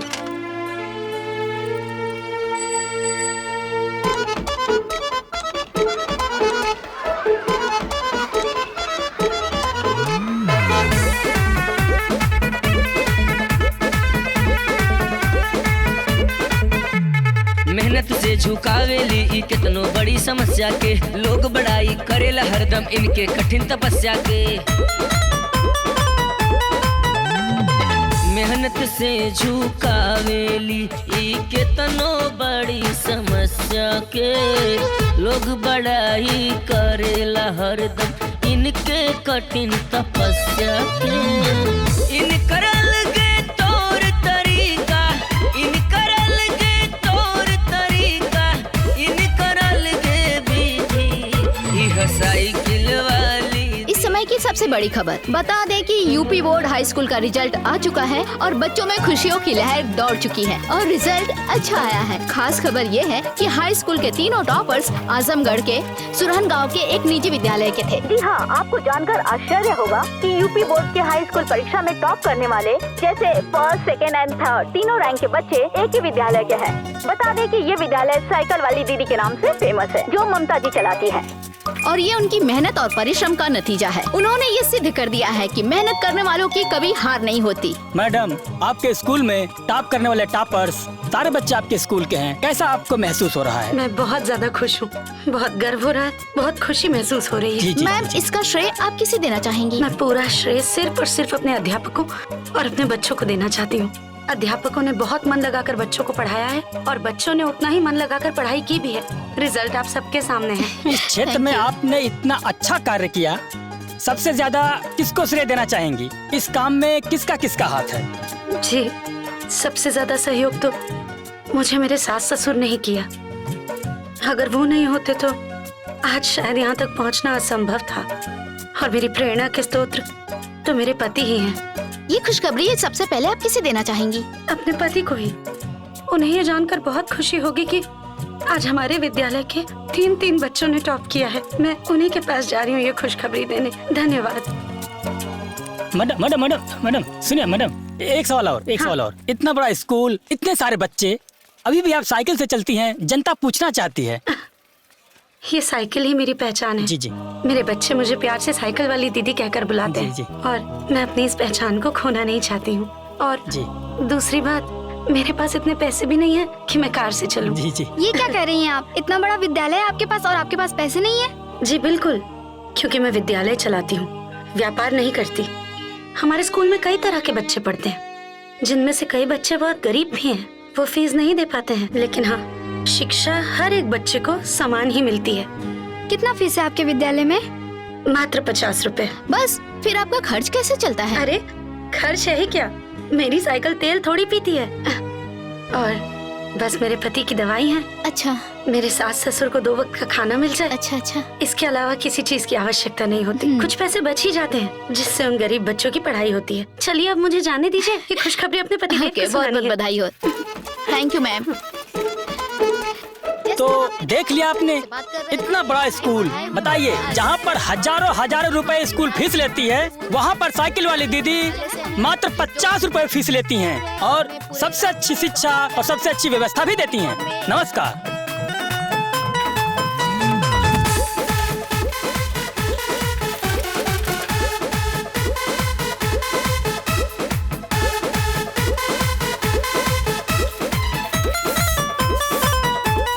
अम्मा जी प्रणाम। बाबूजी। अरे खुश रहा बेटी, खुश रहा। अम्मा जी, बाबूजी, आप लोगों के एगो खुशखबरी देवे क्या? अरे कहा खुशखबरी बा? अरे बता नहीं, छोड़ी नहीं। अम्मा जी, अरे पहले बैग तो राम से। चलो। अरे का भइल? अरे बहू, कुछ बताइबो कि का खुशखबरी बा? अरे बतावा ना बहू। अरे का बता ना। हम इतने समय से जोन तपस्या करत रहनी हो, आज भगवान जी ओकर फल हमके दे देले। अरे स्टेट में जोन 3 बच्चा टॉप कैले बना 10वीं में, वो तीनों बच्चा हमरे स्कूल से पढ़त बा। आप ठीक रहती ना तो देखती क्यों बच्चा लोग कितना खुश रहले। हे जी,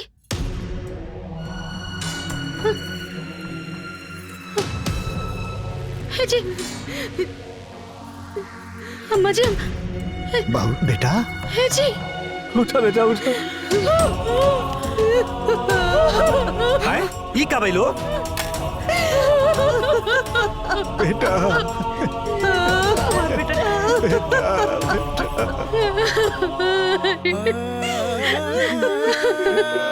काय हमके छोड़ के चल गई दीदी, काय चल गई दी।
चकना चूर कवन करम के चूक हो गइल कैली खवन कसूर मोर बलमुआ हो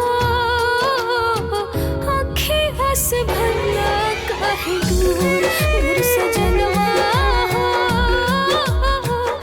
अखिया से गइला कितना दूर।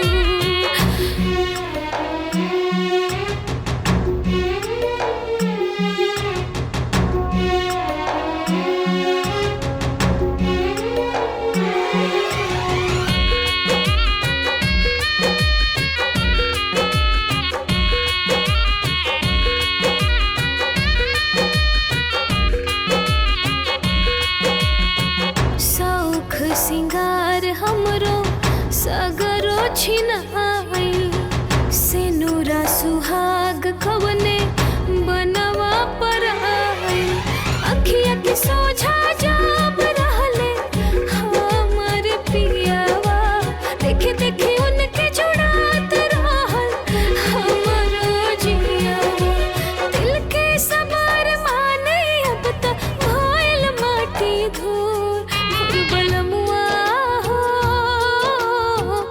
अखिया से भरला काहे दूर मोर सजनवा हो अखिया से गइला कितना दूर।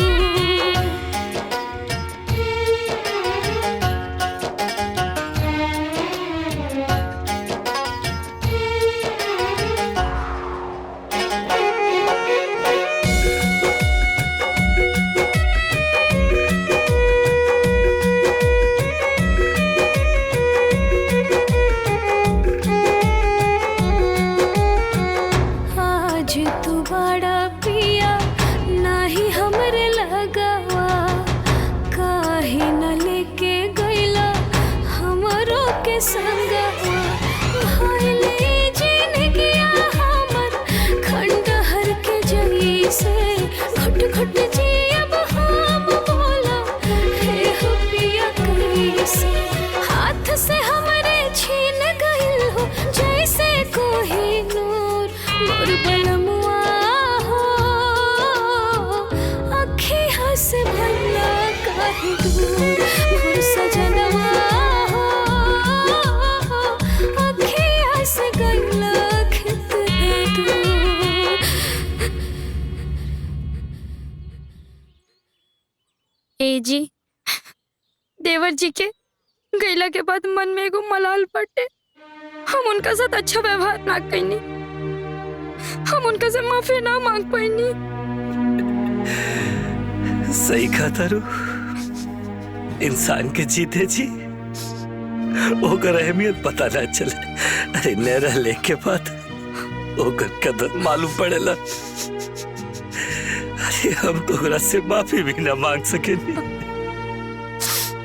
ए जी देवर जी से तन्ना बाकी देवरानी जी से माफी मांग सकते हैं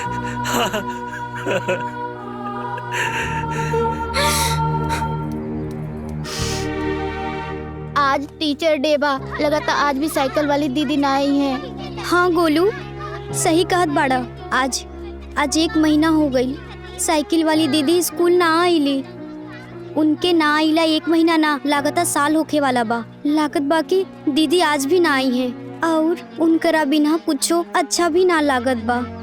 अरे हम तो सुनले रहनी की साइकिल वाली दीदी के मायके वाले उनका के अपने साथ ले जात बाने और उनकर दूसरे शादी करवाए चाहत बाने। अगर ऐसन बात बा तो चलो टीचर से पूछ लेवल जाए। हाँ चली ना। मैडम जी आपके पता बा का साइकिल वाली दीदी स्कूल कब आई है और उनकर शादी होके जा रहल बा का? ना हमरा के कुछ नहीं के पता बा और हाँ तोहरा के परेशान होए के कोनो जरूरत नहीं खे। उनका घर वाले उनका बारे में का तय करी है ये उनका घर वाला सोचे है ठीक बा।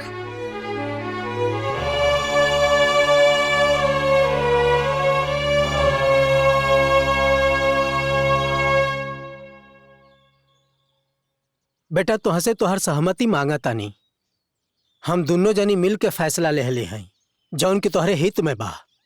दिमाग से काम ला बेटी आज तो मान ला सास ससुर बाड़े हैं ये लोग कितना दिन रही हैं। चला माना थी अगर तोहर लइका फैका रहते तब वो खैर ये फैसला एकदम तोहरे जीवन के हित में है। हम कोनो बढ़िया घर बढ़िया लइका देख के तोहर दूसर बियाह करा देते हैं। तो हमारे साथे चल। बहू हमन के कब तक जेल जाई? हमनी के मुंह में पड़ के तो अपन जिंदगी बर्बाद मत कर। तोहार बाबूजी ठीक कहत बाड़े, हमनी के ना रहे पर तोहर सहारा के होखी। हमनी के बनल जाए इनकर सहारा, हमनी के बानी इनकर बच्चा। हाँ, साइकिल वाली दीदी बाड़ी हमनी के माँ जैसन, और हमनी कल जाए इनका जिंदगी भर सेवा। हाँ हाँ, काहे ना, हमनी के कल जाए इनकर सेवा, काहे कि हमनी के माँ बराबर बाड़ी। हाँ हाँ, हमनी करल जाए इनकर सेवा। हाँ हाँ,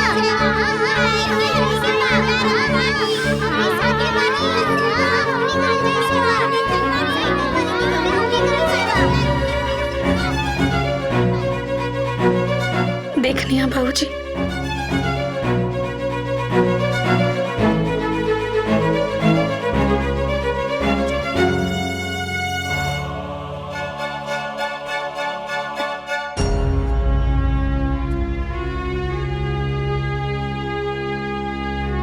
हमारे इतने बच्चा बा बाबूजी, अगर इंसान के मन में प्रेम होके ना तो सारा के कबो कमी ना पड़ेला। हम अपन पूरा जीवन अपना ही बच्चा लोग के सहारे ही जी ले। अब हमारी चिंता मत करें।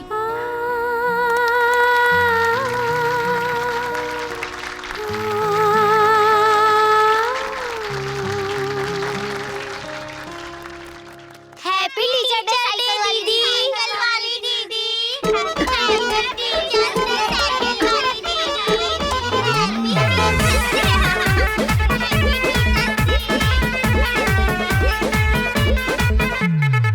खुद से खुद पहचान बनावे, बच्चा लोग के ज्ञान बढ़ावे।